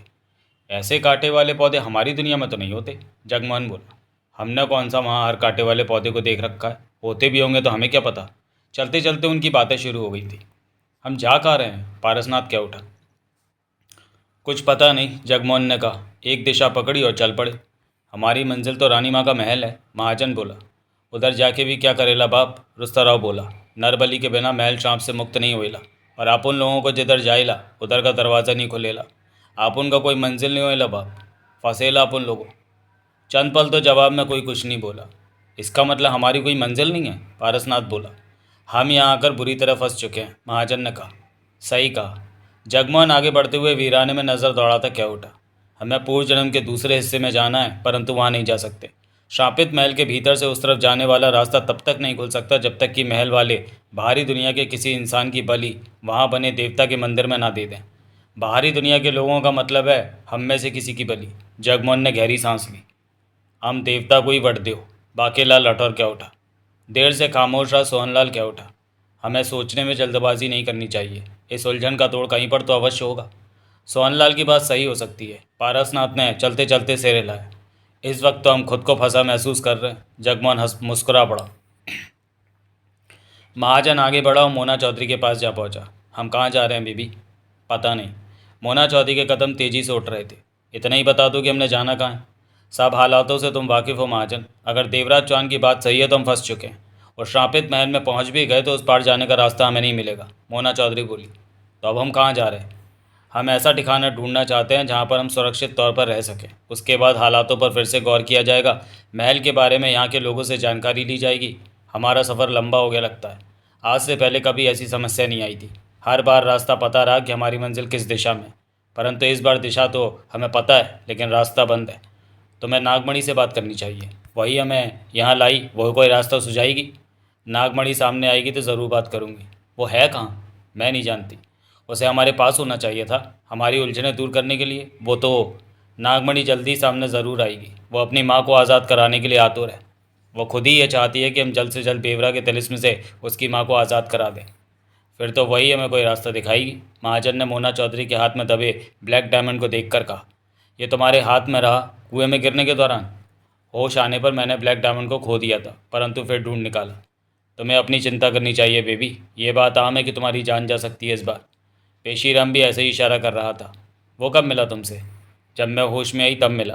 तुम लोग तब होश में नहीं आए थे, परंतु मैं यकीन के साथ कह सकती हूँ कि मुझे कुछ नहीं होगा। इस बार भी मैं सही सलामत पूर्व जन्म के खतरे से बाहर आ जाऊँगी। तुम्हें पेशीराम की कई बात को गंभीरता से लेनी चाहिए। महाजन गंभीर हो उठा। मैं उसकी बात को भूली नहीं हूँ, मोना चौधरी ने शांत स्वर में कहा, परंतु इसका यह मतलब भी नहीं है कि मैं अपने मन में डर बिठा लूँ कि आगे बढ़ी तो मेरी जान चली जाएगी। मैं बातों से डरने वाली नहीं। तभी महाजन ठिठका। मोना चौधरी भी रुक गई, बाकी सब भी रुक गए थे। वजह यह थी कि सबसे आगे चल रहा देवराज चौहान ठिठक चुका था। धूप से झुलसते मौसम में उसकी निगाह सामने एक दिशा की तरफ थी। यूँ तो वो जगह बहुत दूर थी, परंतु देवराज चौहान की पैनी निगाहों ने नीचे से उठकर आसमान में जाते धुएं को देख लिया था। ध्यान से देखने पर सफ़ेद सा धुआं आसमान की तरफ उठ रहा था। यो तो मुर्गो पकड़े हो कहीं पे। बाकेला लटौर क्या उठा। उधर शहरों हुए। शहर नहीं बाप, बस्ती होइला। इधर शहर नहीं होइला। वही छोरे, मारा मतलब तो वही था। ये तो अच्छा हुआ कि हमें कहीं पर जीवन के लक्षण मिले, पारसनाथ बोला। परंतु देवराज चौहान माथे पर बल डाले उधर ही देखे जा रहा था। हम उसी धुएं की तरफ ही चलेंगे, सोनलाल ने कहा। हाँ, हम उसी तरफ बढ़ेंगे, मोना चौधरी बोली। देवराज चौहान ने उधर से नजरें हटाई और पलट कर बोला, वहाँ जाना खतरे से खाली नहीं होगा। क्यों? महाजन बोला। हम यहाँ के लोगों के बीच जाएंगे तो ये खबर फैलते देर नहीं लगेगी कि हम किस दिशा में हैं। रानी माँ की बस्ती वाले अपने को रोक ना सकेंगे और हम में से किसी पर काबू पाने के लिए चल देंगे, क्योंकि नरबली के लिए उन्हें एक की ज़रूरत है। इस तरह हमारे लिए मुसीबतें बढ़ जाएंगी, देवराज चौहान ने कहा। तो तुम चाहते हो कि हम किसी के सामने ना आए? जगमोहन बोला। ये कैसे हो सकता है? मेरा मतलब ये नहीं था। मैं सबको आने वाले खतरे के बारे में आगाह करना चाहता हूँ कि यहाँ पर हमारी परेशानियाँ शुरू होने वाली हैं। हम जल्दी खतरे में पड़ने वाले हैं, क्योंकि हमें यहाँ की जानकारी लेने के लिए उस धुएं की तरफ जाना ही होगा और हम यहाँ के लोगों की नज़रों में आ जाएंगे, पहचाने जाएंगे। कैसे पहचाने जाएला बाप?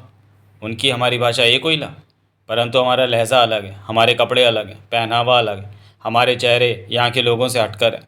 यहाँ के लोग पैंट कमीज़ नहीं पहनते, धोती पहनते हैं।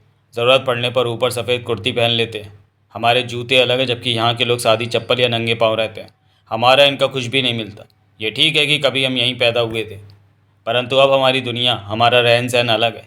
वो क्षणों में ही पहचान लेंगे कि हम उनके बीच के नहीं हैं, देवराज चौहान ने कहा। लेकिन ये बातें सोचकर हम रुक भी नहीं सकते। जब तक हम यहाँ की जानकारी नहीं ले लेते तब तक हमें भी कुछ पता नहीं चलेगा। तो फिर सोचना क्या? जगमोहन बोला। धुएं की तरफ ही चलो। सब चल पड़े धुएं की तरफ। छोरे, बाकेला लौटर का हाथ मूंछ पर पहुँच गया। तुम घबरायो मतो, हम थारे साथ हो, तेरे ही सहारा होइला बाप, बाकी तो दुनिया में सब मरेला। रुस्तराम मुस्कुरा कर क्या उठा। हम सबों को बचा लो, बढ़ दो जो हमारे रास्तों में आयो। पारसनाथ चलते चलते मोना चौधरी के पास पहुंचकर बोला, तुम खामोश हो? नहीं, मोना चौधरी बोली, मैं आने वाले वक्त के बारे में सोच रही हूँ। देवराज चौहान ठीक कहता है कि उन लोगों के सामने जाने पर मुसीबतें शुरू हो जाएंगी। ये खबर हर तरफ फैलेगी कि बाहरी दुनिया के लोग आ गए और वो किस दिशा में। ऐसे में रानी माँ की बस्ती के लोग हमें ढूंढ लेंगे। हम में से किसी की बलि के लिए? हाँ। पारसनाथ अपने खुरदरे चेहरे पर हाथ फेरते हुए सोच भरे स्वर में बोला। मोना चौधरी, जब तक महल श्राप से मुक्त नहीं होता तब तक उस पार जाने का हमारा रास्ता नहीं खुलेगा। सही कहा, परंतु ये सब बातें तो देवराज चौहान ने कही हैं। वो गलत भी हो सकता है, हम उसकी बात का यकीन क्यों करें? हो सकता है वो गलत हो और हमें इस बारे में कुछ और ही पता चले। चंद पल चुप रहकर मोना चौधरी क्या उठी। मेरे ख्याल में देवराज चौहान ठीक कहता है, हमें उसकी बात का विश्वास कर लेना चाहिए। ये बात तुम कैसे कह सकती हो कि वो ठीक? उसे ऐसी बातें बेला पहले ही बता देती है और मैंने महसूस कर लिया है कि जैसे बेला यानी नगीना को आने वाले वक्त के बारे में पहले ही मालूम हो जाता है। एक दो बार मैंने बेला को इन बातों पर खरा उतरते पाया। कहते हुए मोना चौधरी ने नगीना पर निगाह मारी, जो कि तेज़ तेज़ कदम उठाते हुए देवराज चौहान के करीब पहुंच रही थी। तो हम खतरों में घिरने वाले हैं, पारसनाथ क्या उठा। अनजाने और अजीब से खतरे पारसनाथ, जिनमें पता नहीं कब क्या हो जाए। नगीना तेज़ तेज़ कदम उठाकर देवराज चौहान के साथ पहुंचकर बराबर चलने लगी। उसकी आंखों में कांच जैसी चमक व्याप्त थी। देवराज चौहान ने उसे देखा तो गुड्डी की मौजूदगी का एहसास पाकर सतर्क हो गया। चौहान, नगीना के होठों से गुड्डी के लहजे वाला स्वर निकला। बोल गुड्डी। धुएं वाली जगह जा रहे हो? गुड्डी ने सामान्य स्वर में कहा। वहाँ से तुम सबके लिए परेशानियाँ खड़ी हो जाएंगी। इस बात का एहसास मुझे पहले ही हो चुका है, देवराज चौहान बोला। वहाँ जाए बिना कोई और रास्ता भी नहीं। कभी तो तुम सबको यहाँ के लोगों के सामने आना ही है। ठीक कहा। क्या तुम्हें कोई रास्ता मिला महल के उस पार जाने का? हाँ, मुझे रास्ता मिल ही नहीं सकता, क्योंकि ये समस्या महल के श्रापित होने की है। वहाँ के देवता की कोई मामूली शर्त होती तो उसका मैं बैलेंस बनाने की चेष्टा कर सकती थी, परंतु देवता तो बाहरी दुनिया के किसी इंसान की बलि चाहता है। 100 से ज़्यादा बरस हो गए, ये बात यहीं अटकी पड़ी है। ये मामला तुम लोग और यहाँ के लोग ही हल करेंगे। तुम कुछ नहीं करोगी? इन सब बातों के बीच कहीं मैं कुछ कर सकी, मेरे करने की गुंजाइश रही तो ज़रूर करूँगी, गुड्डी ने कहा। परंतु मुझे इस बात के संकेत मिल रहे हैं कि यहाँ कोई तुम लोगों की सहायता करेगा। यहाँ कोई हमारी सहायता क्या करेगा? वो अपने मतलब की खातिर करेगा। तुम लोगों की सहायता करके उसे अपना मतलब हल हो उसका अपना मतलब हल होगा। क्या उसकी सहायता से हम उस पार चले जाएंगे? नहीं, उसकी सहायता से तुम लोग रानी माँ की बस्ती वालों से खुद को बचा सकते हो। मुझे संकेत मिल रहा है कि सहायता देने वाली की तरफ से एक औरत पैगाम लेकर आएगी। जगमोहन उसकी तरफ आकर्षित होगा और वो भी जगमोहन की तरफ आकर्षित हो जाएगी। दोनों में प्यार हो जाएगा, गुड्डी ने गंभीर स्वर में कहा। यह कब होगा? इस बात का संकेत मेरे पास अभी नहीं आया है। तुम्हें संकेत कौन भेजता है? कोई भी नहीं, गुड्डी कुछ पल खामोश रही, फिर क्या उठी। तुम क्या सोचते हो कि जो भी काम मैं करती हूँ वो कैसे मैं करती हूँ? ऐसा कुछ नहीं है। सामने मैं हूँ, परंतु मेरे पीछे काम करने वाली गुड्डियाँ बहुत हैं। उनके साथ मैं भी काम पर व्यस्त रहती हूँ। हम सब मिलकर काम करती हैं। काम करना भी आसान नहीं होता। काम करते करते हमारी शक्तियाँ खत्म होने लगती हैं तो हमें एक खास जगह होना होता है जहाँ से दोबारा शक्तियाँ हासिल करनी पड़ती हैं। परंतु वहाँ भी गुड्डियों की लंबी लाइन होती है, बहुत वक्त लग जाता है हमें दोबारा शक्तियाँ हासिल करने में। और तुम गुड्डियाँ निस्वार्थ ये सब काम करती हो। तू ही बता चौहान कि तेरा काम मैं कर रही हूँ, तू गुड्डियों को क्या दे देगा? कुछ भी नहीं, हम तो हवा हैं, हमें तू क्या कोई भी कुछ नहीं दे सकता। हमारा काम तो सिर्फ भला करना है, लोगों के बिगड़े काम बनाना है। बड़ी शक्तियाँ ही अगर कुछ देना चाहे तो हमें दे सकती हैं। बड़ी शक्तियाँ तुम्हें क्या देती हैं? रहने दे चौहान, ये बातें तेरे जानने लायक नहीं। तो इंसान और इंसान वाली बातें कर, अपने कामों को देख के आगे क्या होने वाला है। अभी तक तो मुझे तुम लोगों की समस्या का कोई हल निकलता नजर नहीं आता। सब तेजी से धुएं की तरफ बढ़े जा रहे थे। तुम बता रही थी कि सहायता देने वाला किसी औरत के हाथों सहायता का पैगाम भेजेगा और उस औरत को जगमोहन से प्यार हो जाएगा। जगमोहन को भी उससे प्यार होगा, परंतु उस प्यार का अंजाम क्या होगा? कुछ खामोश अगर गुड्डी क्या होती। इस बात का कोई संकेत नहीं मिल रहा मुझे। क्या जगमोहन उसे अपनी दुनिया में ले जाना चाहेगा, उसे शादी करेगा? पता नहीं, परंतु सहायता देने वाले से तुम लोगों को सतर्क रहना होगा। वो अच्छा इंसान नहीं है, लेकिन वो हमें सहायता तो देगा। रानी माँ की बस्ती के खिलाफ अवश्य देगा। अपनी ज़रूरत को वो ऐसा करने की सोचे बैठा है, परंतु वो शातिर है, कब क्या कर जाए पता नहीं। उस पर भरोसा करना मुसीबत मोल लेना होगा, उससे सतर्क रहना होगा चौहान। समझ गया। पैगाम लाने वाली औरत से उस आदमी का कुछ क्या वास्ता होगा? क्या वो उसकी कर्मचारी होगी? लंबी चुप्पी के बाद गुड्डी बोली, वो उसकी कर्मचारी न होकर उसकी पत्नी होगी। वो अपनी पत्नी को इस काम के लिए क्यों भेजेगा? देवराज चौहान के होठों से निकला। गुड्डी जवाब में मुस्कुरा पड़ी। क्या बात है? देवराज चौहान के माथे पर बल पड़े। इस बात के पीछे हुसैन जमा नाम के जादूगर का दिमाग होगा, गुड्डी ने कहा। मैं समझा नहीं। तुम्हारी सहायता करने वाले के पास हुसैन जमा नाम का जादूगर है। जादूगर आज़ाद होना चाहता है, परंतु तुम्हारी सहायता करने वाला उसे आज़ाद करने को तैयार नहीं। ऐसे में वो जादूगर उसे झांसे में लेकर ऐसा काम उससे करवा रहा है कि वो बर्बाद हो जाए। जैसे कि वो जादूगर चाहता है कि उसकी पत्नी जगमोहन के प्यार में पड़ जाएगी। अगर उसे ना भेजा जाए तो सब कुछ ठीक रहेगा, परंतु जादूगर जानबूझकर उसे सलाह देगा कि सहायता का पैगाम अपनी खूबसूरत पत्नी के हाथ भेजे, और वो मान जाएगा। हाँ, वो तो यही सोचता है कि जादूगर जो कहता है उसके भले के लिए कहता है। वो अपनी पत्नी को भेजेगा और वो जगमोहन के प्यार में पड़ जाएगी। यूं भी वो अपने पति को पसंद नहीं करती, उससे दूर रहती है। वो बड़े उम्र की होगी, 19 की है। आने वाले वक्त का तुम्हें पता चल जाता है गुड्डी। ऐसे में तुम चैन से कैसे रह लेती हो? देवराज चौहान मुस्कुराया। क्योंकि मैं इंसान नहीं, हवा हूँ, मेरा कोई वजूद नहीं है। कभी मैं तुम्हारी पत्नी के मस्तिष्क पर सवार हो जाती हूँ तो कभी किसी दूसरे के शरीर पर कब्जा जमा लेती हूँ कि उसके बिगड़े कामों को संवार कर उसकी परेशानी दूर कर दूँ। परंतु शरीर मेरी पसंद का होना चाहिए। हर किसी के साथ मैं ऐसा नहीं कर सकती। पसंद का कैसा होता है? शरीफ, ईमानदार, उसके ग्रह मेरे अनुकूल हों, और भी कई बातें देखनी पड़ती है गुड्डियों को। वो सब चलते जा रहे थे। धुएं वाली जगह अब ज़्यादा दूर नहीं रही थी। पसीने से भर चुके थे सब। भूख प्यास लग रही थी, परंतु किसी ने भी रुकने की कोशिश नहीं की थी। जगमोहन को पहले बता देना बेहतर होगा कि आने वाले वक्त में ऐसा होने वाला है। देवराज चौहान ने पूछा। नहीं, जो होगा वो तुम देखना चौहान। मेरी बात की सत्यता की भी जांच हो जाएगी। तुम्हारी बात की सत्यता की जांच? ये तुम क्या कह रही हो? तुम मेरे लिए नई नहीं हो।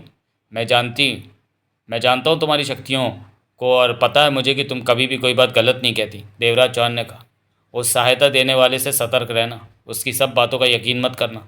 देवराज चौहान ने सहमति में सिर हिला दिया। अब धुएं वाली जगह दूर नहीं थी, सामने ही नजर आ रहा था उठता धुआं। वहाँ का दृश्य अब स्पष्ट नजर आने लगा था। वहाँ बड़े बड़े झोपड़े बने नजर आ रहे थे, कुछ पत्थरों से बने मकानों की भी झलक मिल रही थी। वहाँ गाय भैंसों और घोड़ों के बंधे होने का भी आभास हो रहा था। उनके कदम अब और तेज़ हो गए थे। हम आ पहुँचे हैं, महाजन ऊंचे स्वर में बोला। छोरे, तुम घबराओ ना, हम थारे साथों हो। बाकेलाल लौटर का हाथ मुझ पर पहुँच गया। क्या हमारा सबका एक साथ उस बस्ती में जाना ठीक होगा? जगमोहन ने ऊंचे स्वर में पूछा। हम एक साथ ही बस्ती में जाएंगे, मोना चौधरी बोली। इससे कोई फ़र्क नहीं पड़ने वाला। जगमोहन सोनलाल के पास पहुंचकर बोला, अगर तूने ब्लैक डायमंड मोना चौधरी को ना दिया होता तो इस वक्त हम अपनी दुनिया में होते। तब नागमणि ने मुझे अपने बस में कर रखा था, सोनलाल ने अफसोस भरे स्वर में कहा। कैसे? अपनी ताकतों से। वो असाधारण, शायद कुछ भी कर सकती है। अब वो कहाँ है? पता नहीं, मैंने उसे होश में आने के बाद नहीं देखा। तू उसके बस से बाहर कैसे निकला? नहीं जानता, लेकिन जब होश आया इस पूर्व जन्म में तो नागमणि का साया मुझ पर नहीं था। वे सब धुएं वाली जगह पर जा पहुंचे थे। वो बस्ती थी, और जहां धुआं उठ रहा था वो अलाव था, जिसके ऊपर बस्ती वाले खाना बना रहे थे। खाना पूरी बस्ती का एक साथ ही बनता था, और आज एक युवक युवती के ब्याह की रस्म भी पूरी की जा रही थी वहाँ, इसलिए जश्न जैसा माहौल था। ढेर सारे बच्चे घेरा बनाकर खेल रहे थे। 100 से ज़्यादा परिवार उस बस्ती में रहते थे। आज उनमें से कोई भी काम पर नहीं गया था, क्योंकि ब्याह की रस्म पूरी करनी थी। परंतु उनके वहाँ पहुँचते ही वहाँ का माहौल बदल गया। बच्चों ने खेलना छोड़ दिया, बाकी सब भी अपने अपने काम छोड़कर उन्हें देखने आ पहुँचे थे। ये लोग थे तो उन जैसे ही, परंतु पहनावा, बालों को संवारने का ढंग जुदा होने की वजह से सब उन्हें उत्सुकता से देखने गए थे। सब उन्हें घेर कर खड़े हो गए थे, जिससे उन्हें असुविधा होने लगी। हम भूखे प्यासे हैं, देवराज चौहान ने कहा। हमें कुछ खाने को और आराम करने को जगह चाहिए। तुम कहाँ से आए हो? तुम जैसे पहनावे वाले हमने पहले नहीं देखे, एक औरत कह उठी। हम तुम्हें भी ऐसे कपड़े बना कर देंगे, मोना चौधरी कह उठी। किसी ने कुछ नहीं कहा, सब उन्हें देखते रहे। हमें पीने को पानी मिलेगा? ओमना से बात करनी होगी, अगर पानी पीना है तो। यहाँ पीने का पानी कीमती है, एक आदमी ने कहा। ओमना कौन? देवराज चौहान ने पूछा। हमारी बस्ती का सरदार है, हमें उसके पास ले चलो। आओ। उस व्यक्ति ने पीछे आने का इशारा किया और एक तरफ चल पड़ा। वे सब उसके पीछे चल पड़े और बस्ती वाले भी पीछे आने लगे। अब उनकी आपस में बातें करने की आवाज़ें उठने लगी थी। छोरे, यो तो मारे मारे को यो घेरो जैसा हम बंदरो बंदरिया होवे। सरदार, अपन का डमरू बजाइला बाप, हम उसों को वट दो, तब मारे हो तो फिक्र मत करो। बस्ती की कुछ गलियां पार करके वे लोग एक पक्के मकान के सामने जा रुके, जो कि मोटे मोटे पत्थरों के दम पर खड़ा किया गया था। ये बात सरदार तक पहले ही पहुंच गई थी, इसी कारण वो उस मकान के बाहर खड़ा दिखा। वो भी उन जैसा साधारण इंसान ही लग रहा था। उन लोगों को देखते ही चेहरे पर अजीब से भाव उभरे। सरदार, वो आदमी बोला, ये लोग हमारी बस्ती में आए और पीने को पानी मांग रहे हैं। तुम लोग हमारी दुनिया के नहीं हो। सरदार क्या उठा। तो कौन सी दुनिया के हैं? देवराज चौहान बोला, किसी बाहरी दुनिया से आए हो। क्या बाहर भी दुनिया बसती है? मोना चौधरी ने पूछा। पता नहीं, परंतु सुना है कि बाहर कहीं दुनिया है, और मुझे पहले ही खबर लग चुकी थी कि बाहरी दुनिया के लोग आने वाले हैं। तुम्हारे चेहरे कपड़े जाहिर करते हैं कि तुम लोग हमारी दुनिया के नहीं हो। ठीक सोचा तुमने, मोना चौधरी बोली, परंतु तुम्हें किसने खबर दी कि बाहरी दुनिया से लोग आने वाले? चौधरी ने। कौन चौधरी? क्या बताऊं कि कौन चौधरी? वक्त आया तो उसे जान जाओगी। उसकी बहुत चलती है, वो सबको कर्जा देता है और उसे गुलाम बना लेता है। हमें उसका कहना मानना पड़ता है, सरदार ने कहा। हमारे बारे में चौधरी ने तुम्हें क्या कहा था? मोना चौधरी ने पूछा। यही कि तुम लोग इस तरफ दिखो तो उसे खबर कर दूँ, लेकिन मेरा ऐसा कोई इरादा नहीं है। तुम सब मेरे दोस्त हो, मेरी बस्ती में रह सकते हो, खाना खा सकते हो, पानी पी सकते हो, मेहमान बनकर हमारी बस्ती में रहो, कोई काम नहीं करना पड़ेगा। मारे का नहाना होवे। बाकी लाल लठौर क्या उठा। नहाने के लिए तुम्हें पास के तालाब पर जाना होगा, मेरे लोग तुम्हें तालाब तक ले जाएंगे। फिर सरदार ने ऊंचे स्वर में कहा कि इन्हें ले जाओ, ये हमारे मेहमान हैं, इनकी ज़रूरतें पूरी करो। बस्ती वालों के चेहरों पर रौनक आ गई। वो उन सबको वहाँ से ले गए। सरदार के चेहरे पर गंभीरता आ गई। उसने कुछ कदमों के फासले पर खड़े आदमी को पास बुलाया। मंजूर, घोड़ा लेकर चौधरी के पास जाओ, उसे बाहरी दुनिया से आ चुके इन लोगों की खबर दे दो। पर तुमने तो कहा था कि अभी तुम चौधरी को नहीं बताओगे। मंजूर बोला, ऐसा कहना ज़रूरी था, ना कहता तो डर कर ये बस्ती में ना रुकते और चौधरी को इन्हें ढूंढने में परेशानी होती। समझ गया, मैं अभी चौधरी के पास जाता हूँ, कहकर मंजूर चला गया। सरदार भी सिर हिलाकर उस मकान में प्रवेश कर गया। भीतर उसकी पत्नी और बच्चा था, बाकी बच्चे बाहर खेल रहे थे। उसने पत्नी को बाहरी दुनिया के लोगों के आ पहुँचने की बात बताई। फिर तो तुम्हें तुरंत रानी माँ की बस्ती में जाकर ये बात बतानी चाहिए, उसकी पत्नी बोली। मैंने मंजूर को चौधरी के पास बताने भेजा है। चौधरी के आदमी जब भी यहाँ से निकलते हैं तो हमेशा मुझे याद दिलाते हैं कि बाहरी दुनिया से लोग इस तरफ आएँ तो चौधरी को खबर करना। रानी माँ की बस्ती वाले भी तो कई बार आकर ये बात कह चुके हैं। वो हमारे राजा हैं, श्राप की वजह से तकलीफ़ झेल रहे हैं तो हमारे राजा ही, तुम्हें उनके बारे में सोचना चाहिए। यहाँ का राजा चौधरी है, उसके पास धन दौलत ताकत है, वो हमें उधार खाने का सामान और पैसा देता है। हमारे लिए उसकी बात माननी ज़रूरी है। अगर राजपाट कायम होता महल वालों का तो हमें ये दिन न देखने पड़ते। वो श्राप के साए में जी रहे हैं, अब तो सब ठीक हो जाएगा। महल वाले इनमें से किसी की बलि देवता के मंदिर में देकर महल को श्राप मुक्त कर लेंगे, फिर वो हम सबका ध्यान रखेंगे। तुम उन्हें खबर करो। चौधरी को पता चला कि मैंने महल वालों को भी खबर कर दिया तो वह नाराज़ हो जाएगा, फिर उसका खैर हम पर टूटेगा। वो हमारी ऐसी हालत कर देगा कि हम भूखे मरने लगेंगे। सरदार झुंझलाकर बोला। तुम चौधरी से डरते हो? औरत गुस्से से बोली। हाँ, चौधरी से कौन नहीं डरता। महल वाले भी चौधरी से झगड़ा मोल नहीं लेते। मेरी मानो तो महल वालों को खबर ज़रूर दो, यह हमारा फ़र्ज़ है। चौधरी हमारा कुछ नहीं लगता। महल पर से श्राप हट गया तो हम सबका जीवन सुखी हो जाएगा। वो किसी को भूखों न मरने देंगे। सरदार कसमसाकर पुरानी सी टूटी कुर्सी पर जा बैठा। सोच क्या रहे हो? औरत पुनः क्या उठी। तुम मुझे बहुत परेशान करती हो, सरदार गुस्से से बोला। मैं ठीक कह रही हूँ। महल वाले अपनी कोशिश में कामयाब हो गए तो हमें ज़रूर इनाम देंगे कि बाहरी दुनिया से आ चुके लोगों की खबर सबसे पहले हमने उन्हें दी। चौधरी की तो फिर भी साथी क्या, महल वालों से छिपने के लिए जगह ढूंढता फिरेगा। महल के शापित होने की वजह से ही महल के खजाने का दरवाज़ा नहीं खुल सका। सब ठीक हो गया और वो दरवाज़ा खुल गया तो महल वालों का मुकाबला भला कौन कर सकेगा। उनसे तुम्हें बनाकर रखनी चाहिए। जाओ, उन्हें खुद खबर देकर आओ, नहीं तो किसी को भेजो। मैं नहीं जा सकता। बाहरी दुनिया से आए लोगों को भी तो संभाले रखना है। ओमवीर को भेज दो, उसे कहना कि किसी से ये बात ना करे कि महल वालों को कोई खबर दी है। रात उसे ताड़ी पिलाने के लिए कह देना, खुश होकर यह काम करेगा और मुंह भी बंद रखेगा। तुम तो अपनी बात मनवा के रहती हो, सरदार ने मुंह फुलाकर कहा और कुर्सी से उठकर बाहर निकल गया। कुछ आराम करने के बाद वो सब तालाब पर नहाने चले गए। मोना चौधरी और नगीना नहीं गए। जब वे सब वापस आए तो मोना चौधरी और नगीना तालाब पर नहाए आए। कपड़े तो वही थे उनके पास जो पहने हुए थे। नहाकर फिर वही कपड़े पहने। उन सबको अगल बगल बने 2 झोपड़ों में ठहराया गया था, जो कि बड़े झोपड़े थे। साथ ही साथ बस्ती में ब्याह का उत्सव भी चल रहा था। सब पहले की तरह व्यस्त हो चुके थे। फिर उन्हें खाने को खाना दिया गया। खाना जैसा भी था पेट भरने के लिए काफ़ी था। जब खाने से फारिग हुए तो देवराज चौहान उठते हुए बोला, मैं बस्ती के सरदार से मिलकर आता हूँ, महल वालों के बारे में जानकारी लेनी है। अकेले जा रहे हो? सोहनलाल ने पूछा। क्या हर्ज है, बस्ती के सरदार से ही तो जानकारी लेनी है, देवराज चौहान ने कहा। तभी पारसनाथ कह उठा, अगर तुम्हें ऐतराज़ ना हो तो मोना चौधरी को साथ ले लो। क्षणिक सोच के पश्चात देवराज चौहान ने सिर हिलाकर कहा, मुझे कोई ऐतराज़ नहीं। फिर देवराज चौहान और मोना चौधरी सरदार के मकान पर पहुंचे। तब सरदार और उसका परिवार खाना खाकर हटे थे। उन्हें उसने भीतर ही बुला लिया और चारपाई पर बैठने का इशारा करते कह उठा, तुम लोग हमारे मेहमान हो, आओ भगत में कोई कमी रह जाए तो। सब ठीक है, मोना चौधरी कह उठे। यहाँ का खाना बहुत अच्छा लगा। तभी भीतर के कमरे से सरदार की पत्नी भी आ गई, वो भी प्रेम भाव से मिली। यहाँ पर महल है, देवराज चौहान बोला। कोई श्रापित महल? सरदार और उसकी पत्नी की नज़रें मिली। हाँ, सरदार बोला, हमारे राजा का महल है। वो श्रापित है, परंतु तुम पूछना क्या चाहते हो? महल के श्रापित होने के बारे में सब कुछ, कि वो ठीक कैसे होगा। महल के बाहर बस्ती है, वहाँ रानी माँ रहती है। तुम तो सब कुछ पहले से ही जानते हो। आधी अधूरी जानकारी है, वही पूछने आया हूँ। तुम सब कुछ मुझे बता दो। क्या सब कुछ? महल से संबंध रखती सारी बातें, उसके श्रापित होने और ठीक कैसे होगा वो बातें। तुम ये बातें क्यों जानना चाहते हो? सरदार ने पूछा। हमें उस पार की ज़मीन पर जाना है, मोना चौधरी कह उठी, इसलिए ये बातें जानना चाहते हैं। उस पार? सरदार की पत्नी के होंठों से निकला। उस पार तुम लोग कैसे जा सकते हो? उधर जाने के सारे रास्ते बंद हैं। मोना चौधरी ने नहीं बताया कि महल में एक गुप्त रास्ता है उधर जाने का। बोली, तुम महल और राज परिवार के बारे में बताओ। उनके बारे में बताने को कुछ भी नहीं है, सरदार क्या उठा। 100 बरस से ज़्यादा हो गए। महल के राजा से कोई गलती हो गई थी, जिसकी वजह से देवता ने राज परिवार को श्राप दे दिया कि वे तब तक अपना राज्य नहीं संभाल पाएंगे जब तक कि उसे बाहरी दुनिया के किसी इंसान की बलि नहीं दी जाएगी। देवता ने बाहरी दुनिया के इंसान की बलि के लिए इसलिए कहा कि राज परिवार ज़्यादा कष्ट भोगे, क्योंकि बाहरी दुनिया के किसी इंसान के आने का अंदेशा तो था नहीं। ऐसा होते ही महल के खजाने का द्वार इस तरह बंद हो गया कि उसे खोला ना जा सका।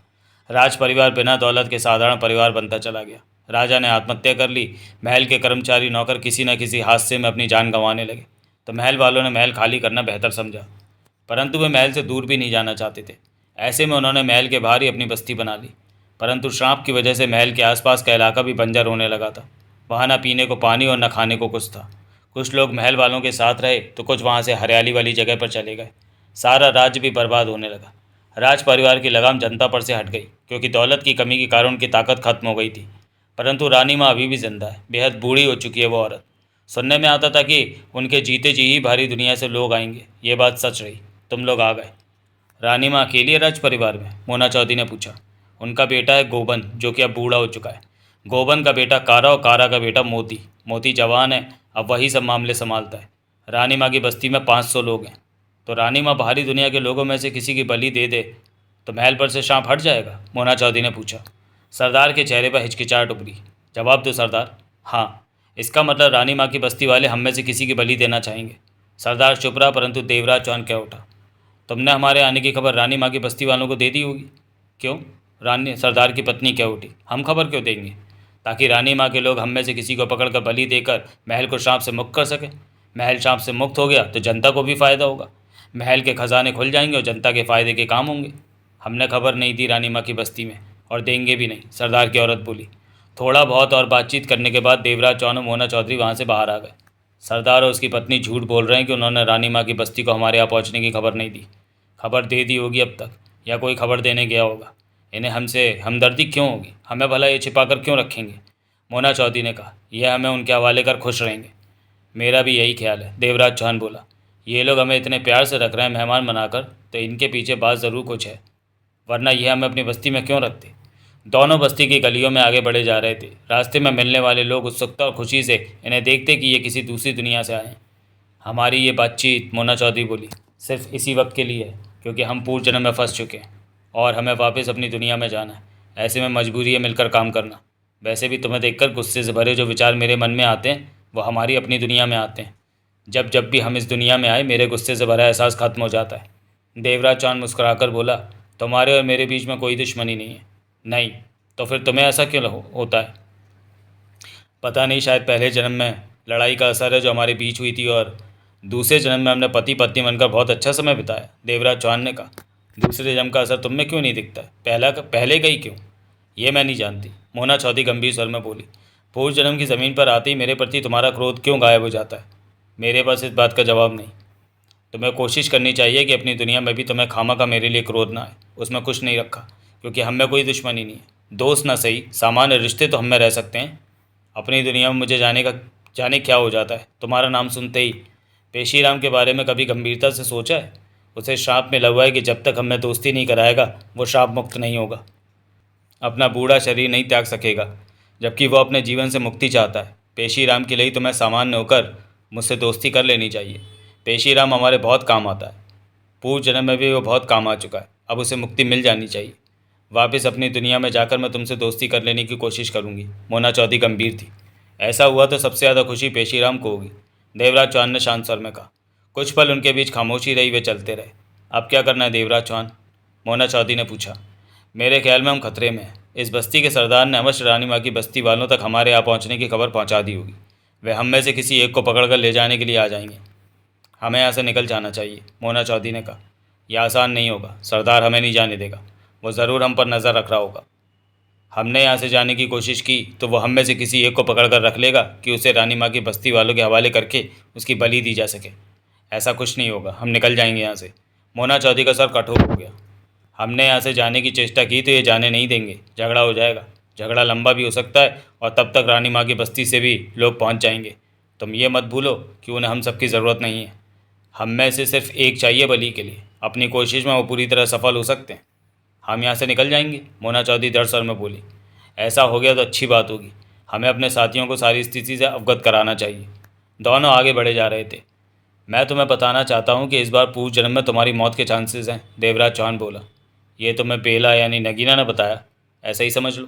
तुम्हें अपनी चिंता करनी चाहिए, कहीं बलि के लिए तुम उनके हाथ न लग जाओ।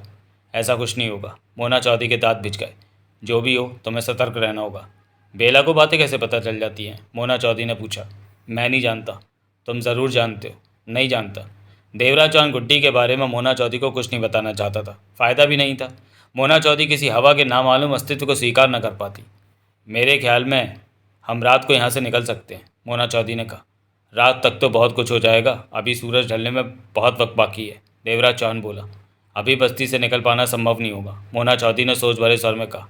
अपने साथियों से बात करते हैं, उसके बाद ही कुछ सोचेंगे।